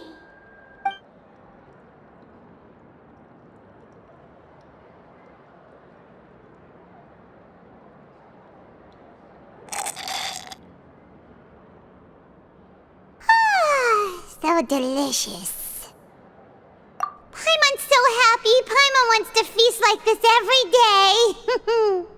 Feeling full yet? How's the food? Delicious. I'm so glad to see you all so happy. Oh, see, the expression on your face just now? The muscle here just moved, which suggests that you're feeling quite relaxed at the moment. Sijween? Do you do this to help your patients or to better understand human beings? A bit of both, I suppose. I'm a Melazine, which means I'm very different from human beings. I must know what you're thinking if I want to take good care of you. You're really good at taking care of people. Even though you're so short, you still talk and act like an older sister. Really? You're reminded of an older sister? That's great to hear. Oh, and what did you mean back in Risley's office? When you said that you were protecting Linny and his siblings as well? Oh, that. I just asked His Grace to look out for those children, especially that diver boy. I was getting a bit worried after hearing that something was wrong with the water. Thankfully, Glorand is very strong and managed to save him in the nick of time. His Grace also sealed the pipes after Glorand left, to make sure that Linny wouldn't impulsively chase after his brother. Although the path was blocked, we still stationed some guards there to stop anyone from approaching. They were instructed to only open the door once Miss Glorand had returned. Oh, and I was keeping an eye on Mr. Linny as well. We had to press him, but we couldn't allow him to be in any real danger. You were all super considerate and really thought everything through. It's just what we do down here at the fortress. At least this has been His Grace's style for as long as he's been the leader. Oh, I really wish Monsieur Nervula would come down here more often too. I feel like he'd like it here, with all the darkness and chaos. Get a good night's rest, you two. You both worked very hard.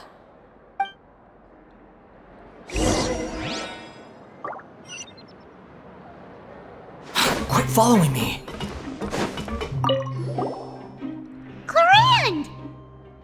Ah, it's you two. How's dinner? It's all right. Miss Sijwin really put in a lot of effort. So we heard that Risley invited you to come down to help, and you saved Fremonade too! You sure work super fast! Oh, it was child's play. Still, Paimon didn't know even champion duelists could take on side jobs. Oh, and why aren't you eating with Sijwin and the Duke? Won't you get bored eating by yourself? Miss Sijwin was with you, and the Duke has business of his own. Actually, didn't Navia say that you went out for dinner with her as well? Yeah. First time in a long time. First time in a long time? So you mean you've gone out to dinner with her in the past? In the past, yes. You seem to be enjoying yourselves here. Things will be getting messy at the fortress soon. Don't run around unnecessarily.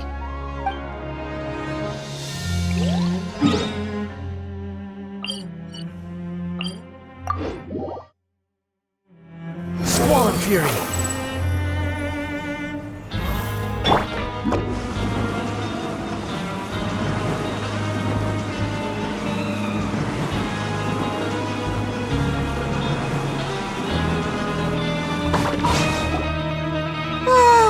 So much has happened. Paimon just feels absolutely exhausted now that she's finally relaxed. Paimon's super sleepy. Are you sleepy too?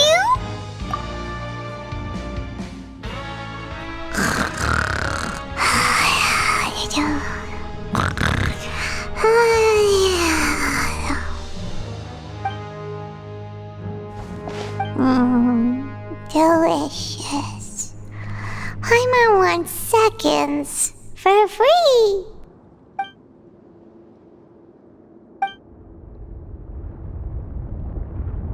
Out of my way!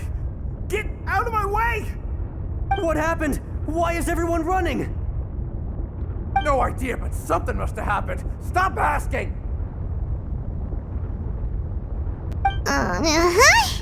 Who's yelling? Paimon still wants to sleep.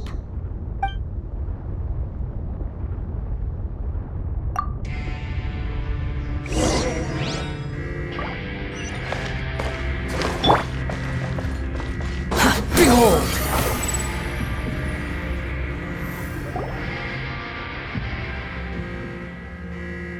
What happened? Why is everyone running around?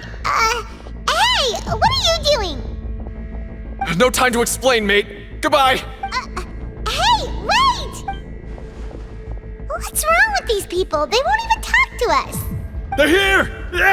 There you are! Oh, thank goodness! Quisto and Lavaroon, do you know what happened here? We came here especially to inform you. Something seems to have gone terribly wrong just now.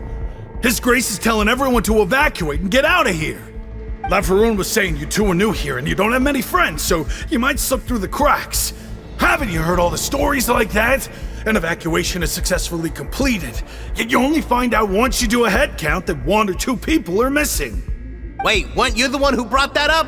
Why is it suddenly my idea? Hey, shut up! Okay, whatever. The point is, you should come with us. Yeah, he said to get as far away as possible, upwards and outwards.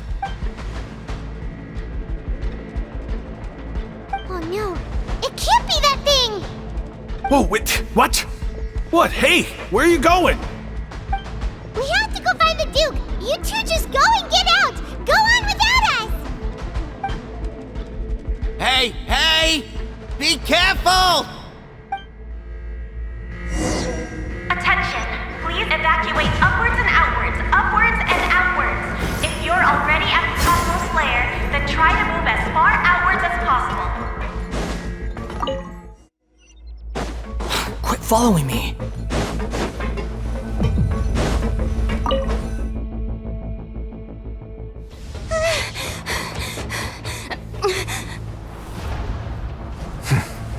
They're here. Just like I said. What happened?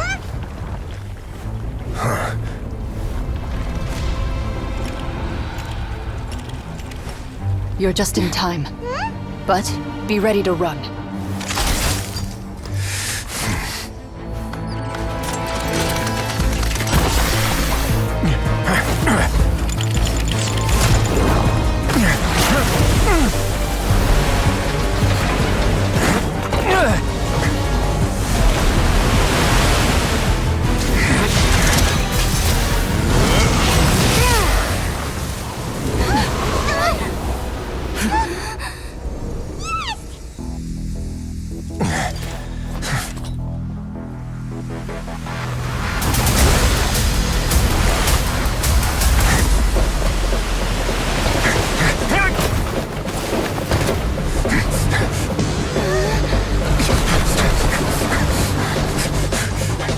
Three, 2, 1.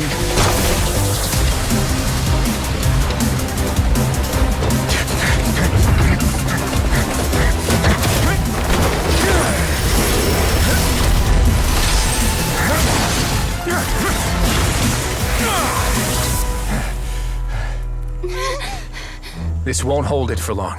Find Neuvillette. Tell him the defenses are about to collapse. Then what will happen to you? Until he arrives, we're the last line of defense.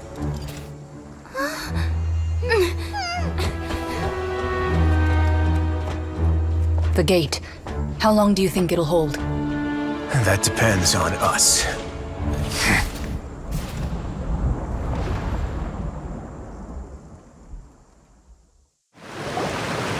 Neuvillette? Why are you here? Traveler, I need you to head to the Opera House immediately. Farina will soon be meeting with the knave there. You must protect Farina, and make sure she doesn't spend too much time alone with her. Will do. You have my sincerest gratitude.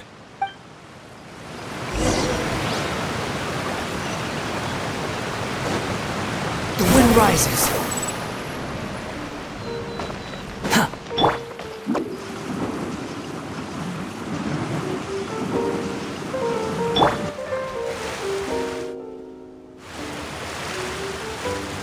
Look!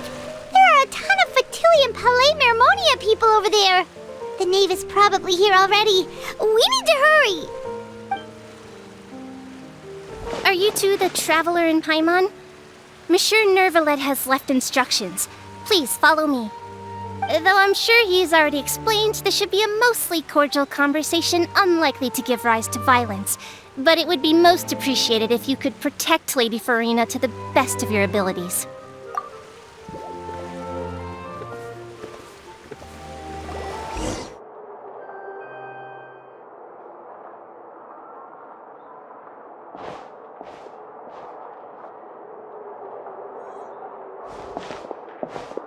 Oh, so you two are the honored guests Miss Farina mentioned. Of course, of course! How could they not attend a meeting such as this? I must always have 2 or more guests at my dessert table. Otherwise, the occasion would be too lonely and unbecoming of my station. It is my pleasure to make your acquaintance, traveler. I have heard much of your accomplishments. I am the Knave, one of the 11 Fatui Harbingers.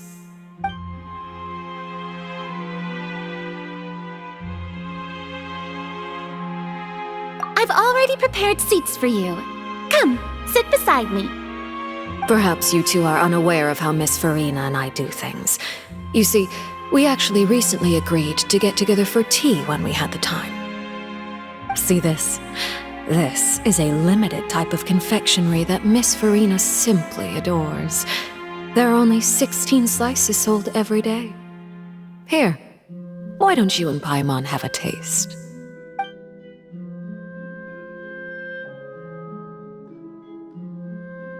Traveler, what do you think of this cake? That's good to hear. So what Child said was on the mark after all. You do share a taste in desserts with Farina and I. I wonder how he's doing nowadays. You must have heard, right? He's suddenly gone missing. I'm really worried about his safety, you know. Here's to hoping that he's an excellent swimmer. Since we're talking about him, I feel like I should add something. His martial prowess really looked certainly pretty impressive, yeah. Oh, so you're also familiar with his aptitude for fighting, Miss Farina. Oh, right. I almost forgot. Child was subdued by Udex Nuvillette right in front of you. Against ordinary people, my colleague would never be on the back foot. But alas, he just never imagined he'd run into such a person. I must express my admiration for Monsieur Nuvillette. Coming from you, that's not surprising at all. But I thought you would be happier to hear the news. Of course, but it's still a bit of a shame. You see, I would have been far happier had I received this news somewhat earlier. As you well know, a long time has passed since Child disappeared. Well, in any case, there's no need to worry. We know for sure that Child is still alive. Oh, and just how do you know that? Because we found evidence that proved he left the Fortress of Meripede. And where did he go after leaving the fortress? Well... The Fortress of Meripede lies deep beneath the waves. Unless he pranced right out of the main gate, he must have had to swim for it. Do you have any proof that he surfaced safely? Ah, that is good news at least. His sister Tonya sent a letter to Fontaine not too long ago. Since he was unfortunately unavailable, I picked it up on his behalf. Do you have any idea how he usually writes back to his family? Dear Tonya, your letter made me feel like we were still enjoying our time in Snezhnaya together. I'm currently admiring the scenery on the streets in front of the opera house. Is it something like that?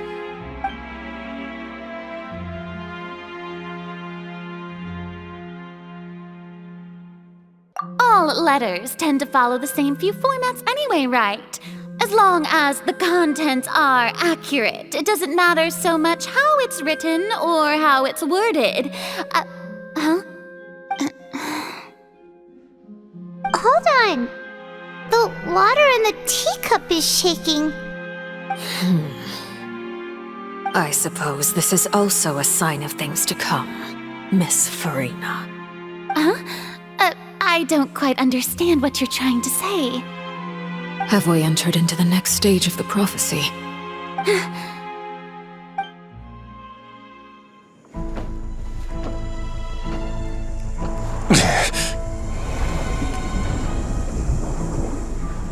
My thanks to you both. I will take it from here.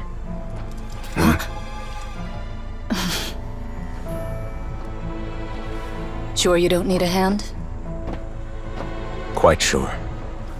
Wow. So, what's your secret, huh? Let me guess. Nah, who knows?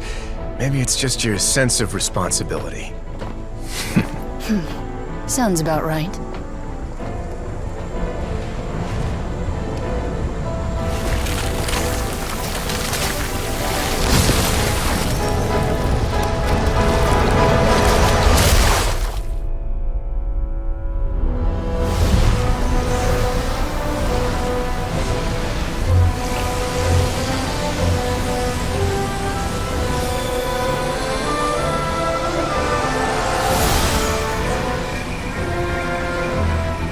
Day may come when the prophecy is fulfilled, and the waters burst forth. But it is not this day! This ancient power could easily obliterate an entire race. A tsunami of fury would unleash endless catastrophe.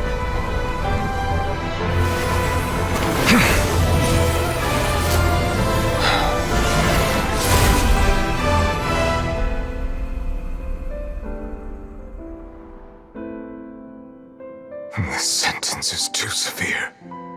Forgive me for overruling it.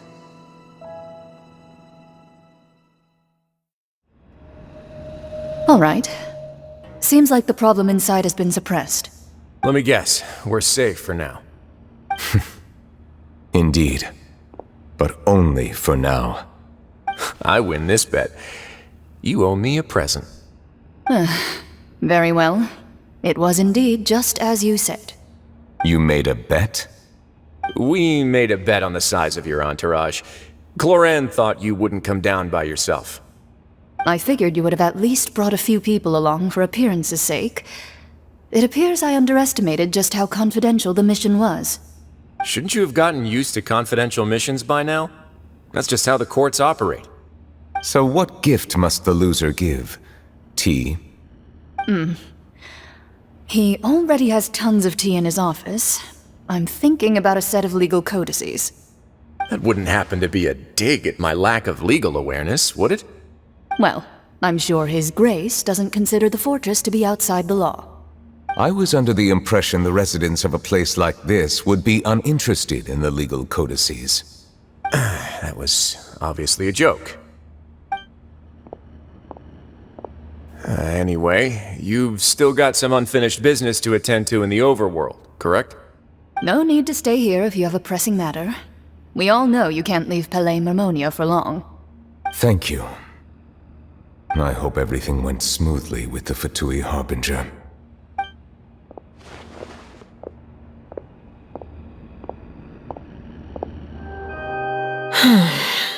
I must say, we've spent long enough playing house. Miss Farina, as the Hydro Archon, I am sure you understand the exact meaning of the phenomenon we just witnessed. Or should I say, that's what I originally thought. What are you trying to say? At this point, I don't think there's any more need to speak as diplomatic representatives. Allow me to speak to you now as just a Fontanian.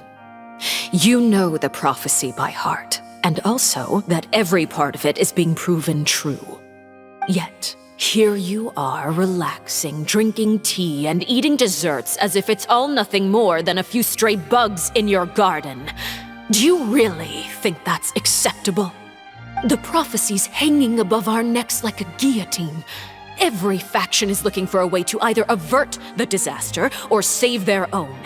Even the orphans of the House of the Heart have devoted everything to saving their homeland. But you? It beggars belief just how nonchalant and carefree you have been. From the very beginning, you, the god Focalor, you have utterly failed to take action. You're wrong. I've never ignored the prophecy, nor have I just been passing the time in self-indulgence. Retract your accusation and stop doubting the wisdom of the gods with such absurd conjectures! I am not alone in my doubts, you know. All the children of Fontaine may be harboring the exact same thoughts right now. Oh, great Hydro Archon. How are you going to save them? Save us? How are the people you've sworn to protect supposed to survive in a land that will soon disappear beneath the waves? I have my ways, and I've been working on them for all this time. Even if you look down upon me, you have no right to judge me. Fontaine will be saved.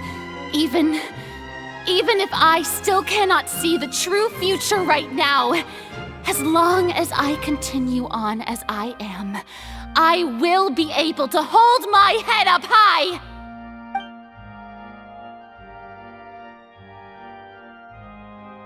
Then I ask you, Miss Farina, just what have you been working on? Where can we see it, and what is it doing to help?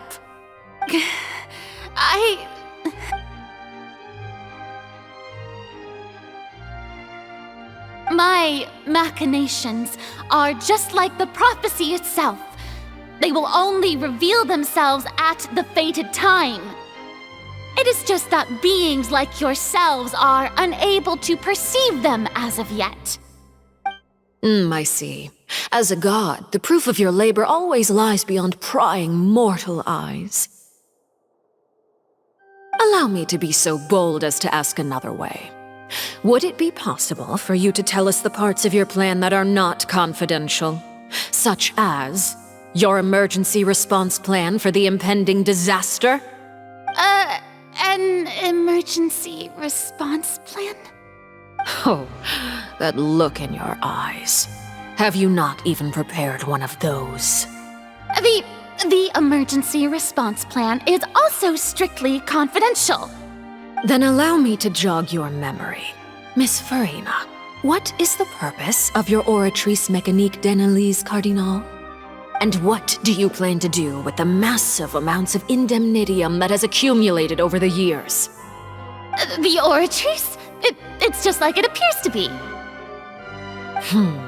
So you also have no idea.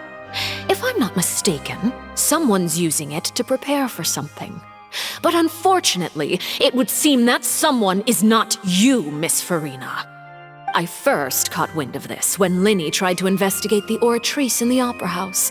You see, even just getting close to the core contaminated him with an extremely large amount of indemnitium. But even if that had nothing to do with you, then what could you possibly be working on, oh great Hydro Archon? Oh, right. I almost forgot. Udex Neuvillette is not at the tea party with us today. Miss Farina, I suppose you must have ordered him away to take care of some troublesome business. Yes, that's exactly right. Please keep it a secret for me. Of course I will. Although, I must say, Miss Farina, you seem quite insecure without the Udex by your side. Oh, very well.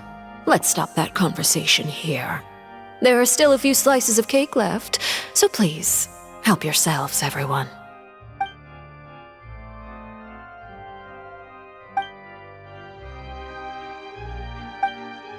Traveler, I heard that you were recently commissioned to handle a few matters on behalf of the Udex. Why don't you take an extra slice of cake? Those who work hard deserve gratitude and praise. You too, Paimon. Thank you. Paimon will take you up on that offer. Oh, Paimon's super full. That cake was great. If it's on my tea table, it must be of the highest quality. Yes, and we must thank the knave for bringing these over as well. You're welcome. I'm sure the cake also felt greatly honored to be featured at Miss Farina's table, and I was merely catering to Miss Farina's tastes, seeking a chance to chat over tea. It is getting late. Why don't we call it a day? There are still a few matters that I need to take care of, so I must take my leave now. Very well. We'll end it here. Mind seeing me off, Traveler? We could use the opportunity to discuss Child before I must be on my way. Paimon's coming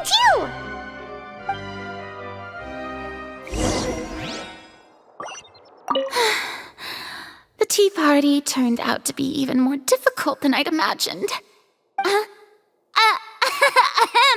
Why are you looking at me like that? Is something the matter?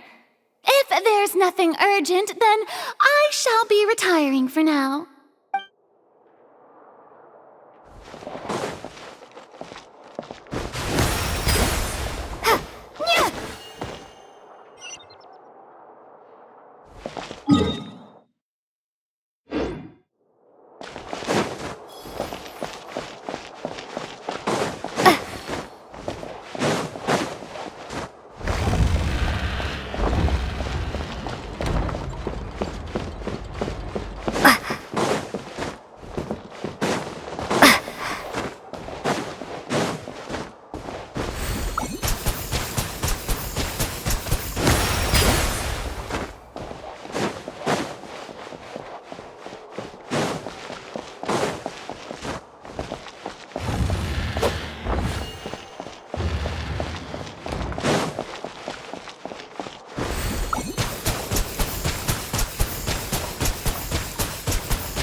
I'm glad that you were willing to come with me. Of course, Child was just an excuse. I have no interest in your dealings with him. That's what Paimon thought. You lent your aid to the children of the House of the Hearth. As their father, I would like to express my gratitude. Do I look like an irresponsible father to you? The House of the Hearth is very important to me. You should know that I care deeply about my children. That was all. Formal topics should be discussed in formal settings, and informal topics in informal settings. I know you just returned from the fortress of Meripede. Relax. I have no intention of trying to get anything out of you. Linny, Lynette, and Fremine are still there, and I trust their judgment and abilities. They've all been working very hard and have always done all they can to fight back against anyone who tried to stop them, especially Linny. You mean Ridesley. He's a tricky one to deal with. It's unfortunate that Linny's so eager to prove himself that he can't learn to rely on others, including me. By the way, and you can just consider this a bit of idle gossip, but what's your impression of Farina? You are outside of our disputes, and the freest person in all of Fontaine, able to move around most easily. Allow me to share my perspective with you. And that's everything that happened during the trial.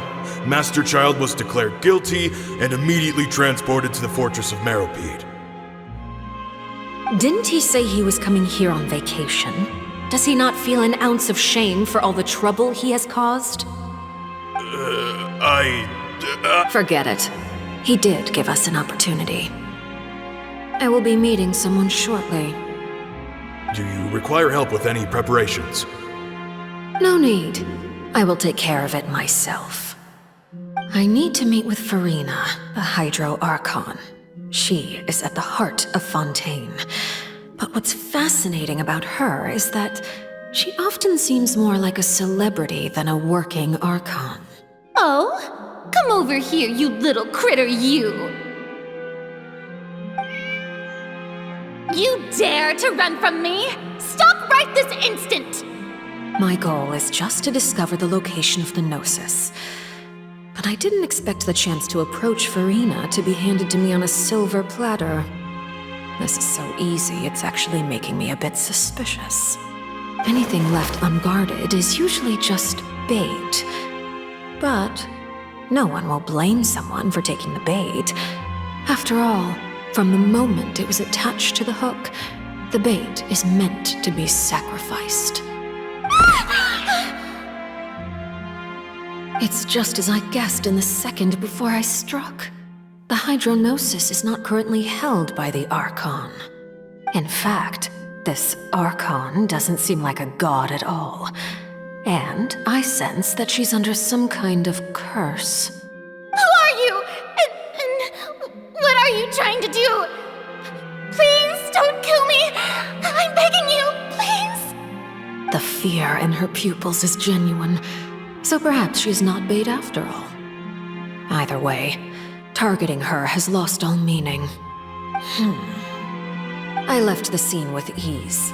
Nobody came looking for me, and nobody could serve as a witness to my near assassination of Focalor.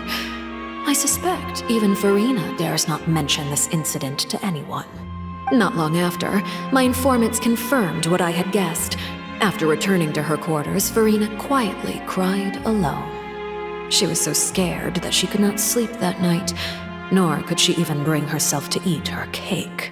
There's no doubt that there's something wrong with her. I began to entertain the possibility that she is not the true Hydro Archon. Perhaps Iudex Neuvillette is actually the genuine article. I have to find the Gnosis. If the Neuvillette hypothesis is correct, he is probably in possession of it. Alternatively, it might have been hidden in a place that's hard for ordinary people to access. Yes, Father. My dear children, please speak. News from the fortress of Meripede. Master Child has gone missing. On top of that, the contacts and guards we bribed at the fortress have all gone quiet as well. Probably the handiwork of that Wriothesley. I'm afraid so. This is a good opportunity. The value of a harbinger is much higher than most would imagine. We now have an excuse to exert diplomatic pressure on the Fontaine authorities. Set up a meeting for me. I would like to meet the Hydro Archon and Iudex Neuvillette. Oh, and I have an additional mission for you three. Yes, Father. Tartaglia's disappearance was not a part of my plan, but I can use it to make a breakthrough. With this as my excuse, I can ask for an official audience and continue my investigation of Farina and Iudex Neuvillette. The initiative belongs to the House of the Hearth. My wish to investigate the fortress of Meripede will be a front. Lenny and his group will be responsible for the actual intelligence gathering.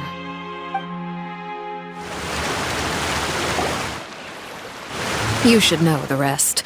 Lenny's group is quite close to you, so they wouldn't have hidden anything from you. You attacked the Hydro Archon? It wouldn't mean anything, even if you shouted it from the rooftops. After all, even Farina herself is still pretending that nothing of that sort ever happened. Alright then. I've now had 2 chances to enjoy tea with Farina. I have to say, the leadership of Fontaine is even more inscrutable than I had imagined. I once surmised that Iudex Neuvillette must be the Hydro Archon, but now, that doesn't seem right to me either. I am a servant of Her Majesty the Tsaritsa. Over my years of service, I've learned how a real Archon conducts and carries themselves. Whether Iudex Neuvillette or Farina, neither fits the bill.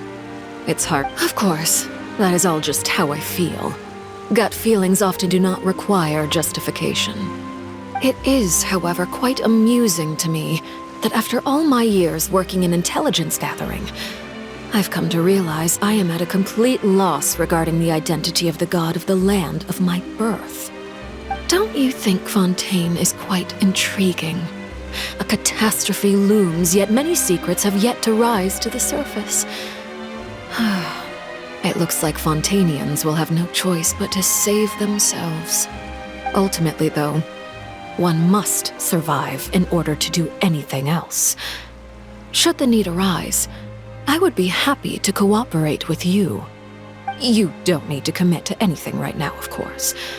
I have a feeling that the situation will continue to evolve, and as your name is often connected with noble deeds, I'm sure we will work together someday. He certainly returned quickly. You must want to catch up with each other, so I'll leave you to him.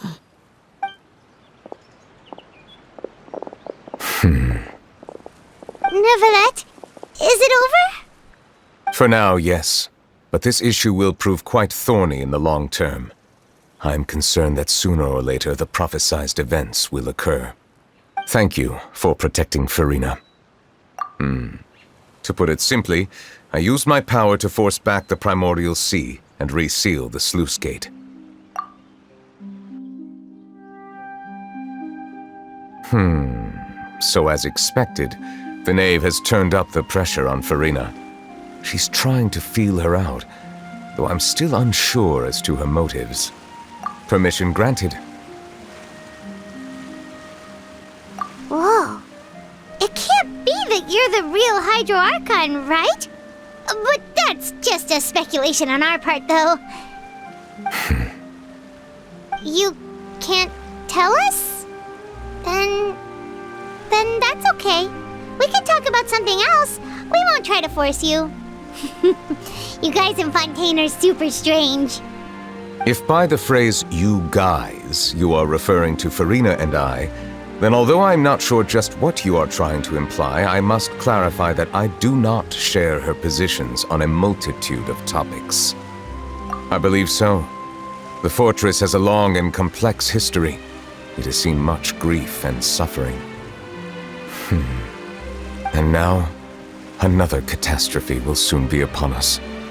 I mourn this turn of events. Huh? Why is it raining all of a sudden?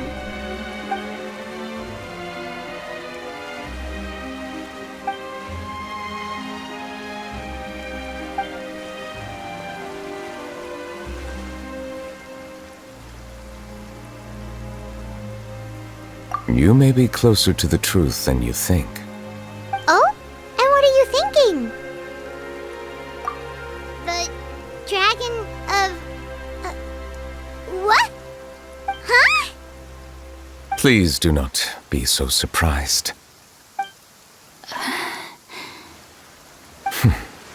Farina?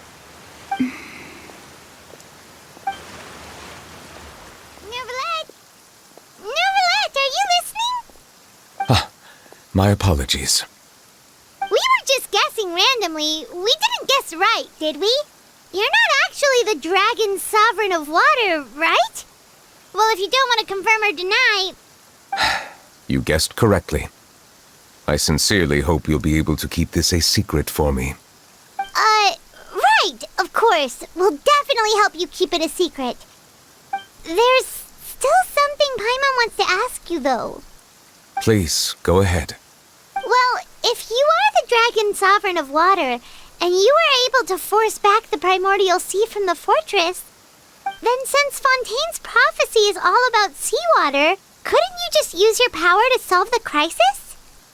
None of the currently living dragon sovereigns in the world, myself included, possess our full dragonhood. They say that when the first usurper arrived on Tivat, they seized a part of the dragon's power. Today, that stolen power is the basis of the Archon's authorities. There are 7 elemental Archons and 7 matching dragon sovereigns. The dragon sovereign of water who lived through that era perished a long time ago. As their successor, I know far less of that part of our ancient history. In any case, I believe I will not be able to do much unless the Archon disappears and returns their elemental authority to me. Given the status quo, however, I would recommend finding another way to deal with the prophecy. Oh, so even you can't solve it. I still have some urgent matters to attend to at my office. If you have any more questions regarding ancient history, you are welcome to discuss them with me at a later time. Please go right ahead. There's a place that Paimon wants to go too. Traveler, why don't we pay another visit to the Fortress of Meripede? Paimon is a little worried. We'll see you another time. Take care.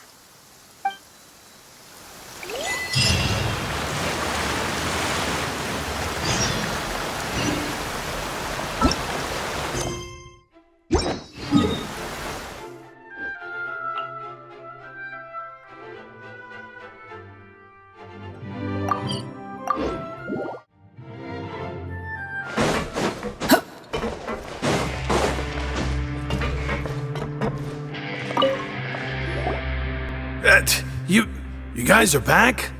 Crystal! Macaroon! You guys didn't get caught and thrown back down here, right? Huh? No, not at all.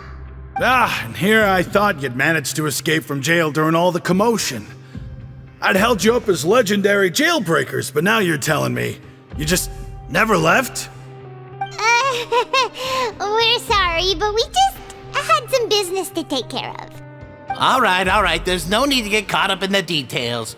We're just relieved to see you. He was super worried about you, you know. Hey, it wasn't just me. Weren't you super worried as well? Something like that, yeah. I was also transferred to work in the kitchen a few days ago. I can still hear Quisto mumbling to the carrots. Are those two all right? Do you think they made it out alive? Whenever he'd say that, I'd tell him I'm sure they're fine. Wherever they are, they're kicking back with drinks in hand, enjoying the lovely scenery. Hey, there's nothing wrong with worrying about your prison pals, is there? I mean, considering how they always love listening to all my gossip. These two, they sure are a lot warmer and friendlier than when Paimon first met them. Oh, well, if you say so. I'll be watching you to make sure you finish every last bite.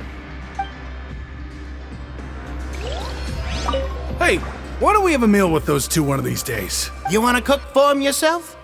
Why not? Good chance to show them what I can do. Too slow. Behold!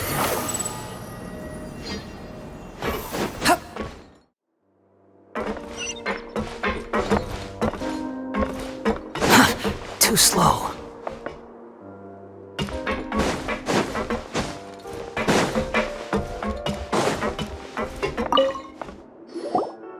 Courier?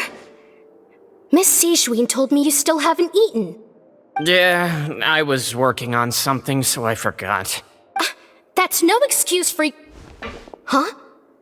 It's you two. Junior! Lurvine! We're back! Hello there. It's been quite the mess here recently. How have you been? And you? Are you still taking the secret passageway from the infirmary to work on the ship? Yep. That is still top secret, though, so don't say a word to anyone. It can be a bit annoying when there are lots of people in the infirmary, but I still prefer taking that route over the one from the Duke's office.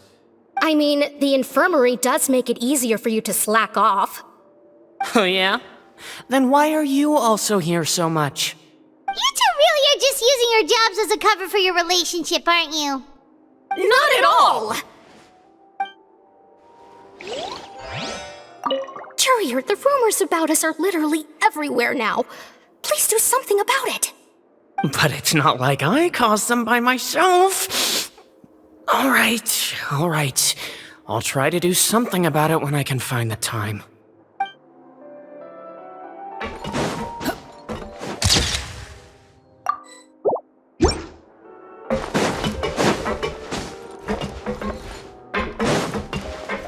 Quit following me.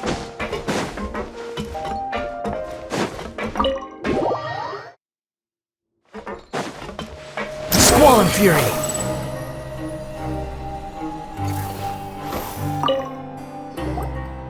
Sijween! Traveler, Paimon, you're back! Are you still doing alright? Did either of you get hurt? We're fine, but what about you guys? It was such a huge mess. How bad was it? A few people sustained superficial injuries, but that's about the extent of the damage. Monsieur Nervillette paid us a visit. It was all thanks to him that we managed to suppress the crisis for the time being. Of course, we must also thank you for the help you provided. How did Nervillette know that he was needed here?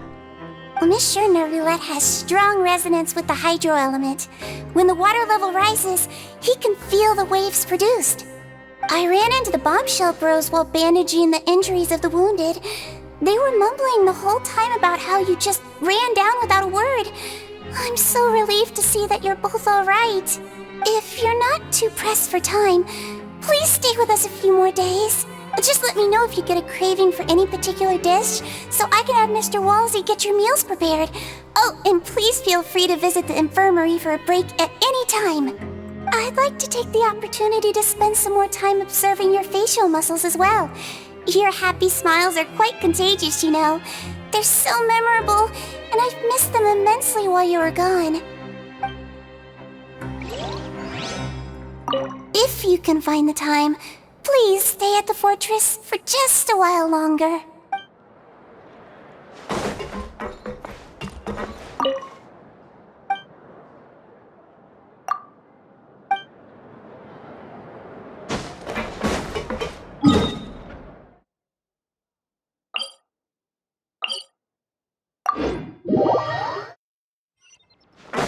sun rises.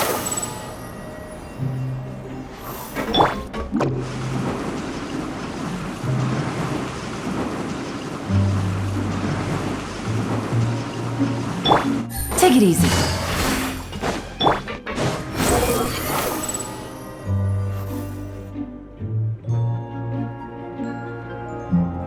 Now guess, what suit will this next card be? A bare-teeth cat? Well, well, look who it is. Traveler, Paimon. Hello, everyone. Looks like you're recovering nicely from it, eh? Mm-hmm. Thanks to everyone's support. Oh, right. I managed to work up the courage to thank Miss Clorand in person. Whoa, how did she react? She told me that it was nothing. It was as if saving a life wasn't a big deal to her at all. She also told me not to worry about it. She didn't want to stress you out, that's all. She's right, and it's best not to dwell on it. Yeah. Okay, but check this out. We went back to the opera house and we met the knave. You met Father? Did she say anything to you? She said a few things that were, a bit hard to understand. And also that she's looking forward to working with us in the future. Her attitude towards you is even better than what we'd imagined. That's fantastic. You should believe her.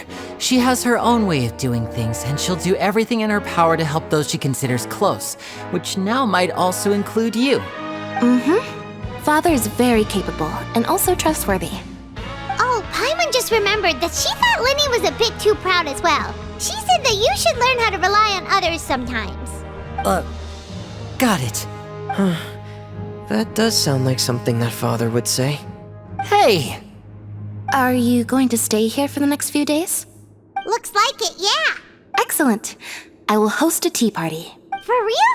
Then Paimon wants another serving of cake. Another implies that you were already served some delicious cake while you were up there. How lovely. Well, next time, you're going to have tea and snacks with us.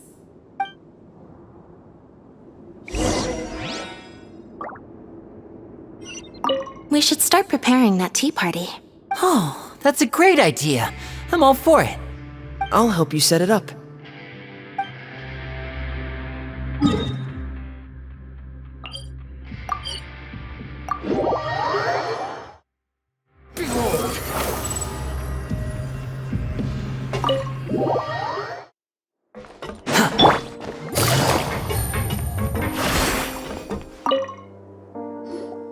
Do my eyes deceive me, or did I just see two inmates come back after making it to the surface? Some strange winds blowing of late. We wanted to see how the fortress is doing. Is everything still alright? We're fine, for the most part. Neuvillette came down and took care of the worst of it. If that's the case, why don't you just ask him to stay here? Oh, yeah, what a brilliant plan. Let's go convince the Eudex himself to exchange the Courts of Fontaine for a puddle of water in the middle of nowhere. He came here in a hurry and left without even stopping for a cup of tea. He did remember to take Miss Sigewinne's gift with him, though. He sure sounds super busy. Miss Clorand has left as well. She also took her gift from Miss Sigewinne. Were the gifts milkshakes? Neuvillette got the milkshake. Clorand received lipstick instead. Those aren't even remotely alike. Well, it's Neuvillette's own fault for making Sigewinne worried about his health by working so much. But besides that, our head nurse is still pretty fond of picking out beauty products for the ladies. Oh, and I have some gifts here for you as well. Are these from Sigewinne too? Nope, they're from yours truly. You've already wrapped up your work at the fortress, so you can return to the surface at any time. You haven't yet served your full prison term, however, so you may continue to use your cell until your term is up. For real? Then we could stay here for a really long time? You may access the cafeteria for free. Hooray! Just remember to come complete your paperwork once it's time for your release.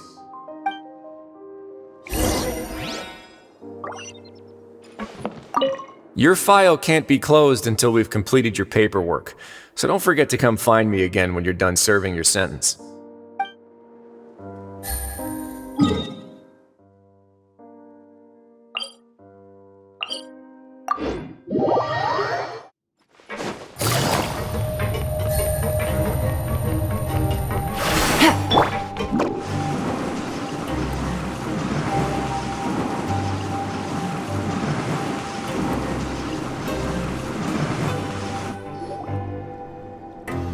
back in our cell again. We're no longer prisoners though, so it really doesn't feel the same. Being free sure feels pretty special now. Huh? How did you know? Hey, that's not true! Alright. Okay, Paimon just wanted to say that we really are an amazing duo after all. It's like we've now gone to so many places together and become friends with so many people. We've never stopped traveling or stopped meeting new friends. There are so many bad things in the world, and we're just two people, but we've still been solving problems no matter where we go. Isn't it you're counting Paimon today? Aren't you the only adventurer here? Then let's ask Catherine to give Paimon an adventurer handbook as well. Paimon will also be an adventurer from today forward. Just our thoughts making Paimon giddy. Paimon's gonna crash, so you sleep soon too. The last time we fell asleep here, we woke up to a whole mess outside our cell. The primordial seawater nearly rose up. That was so scary. We should be safe now, right? Alright then, good night to you, traveler.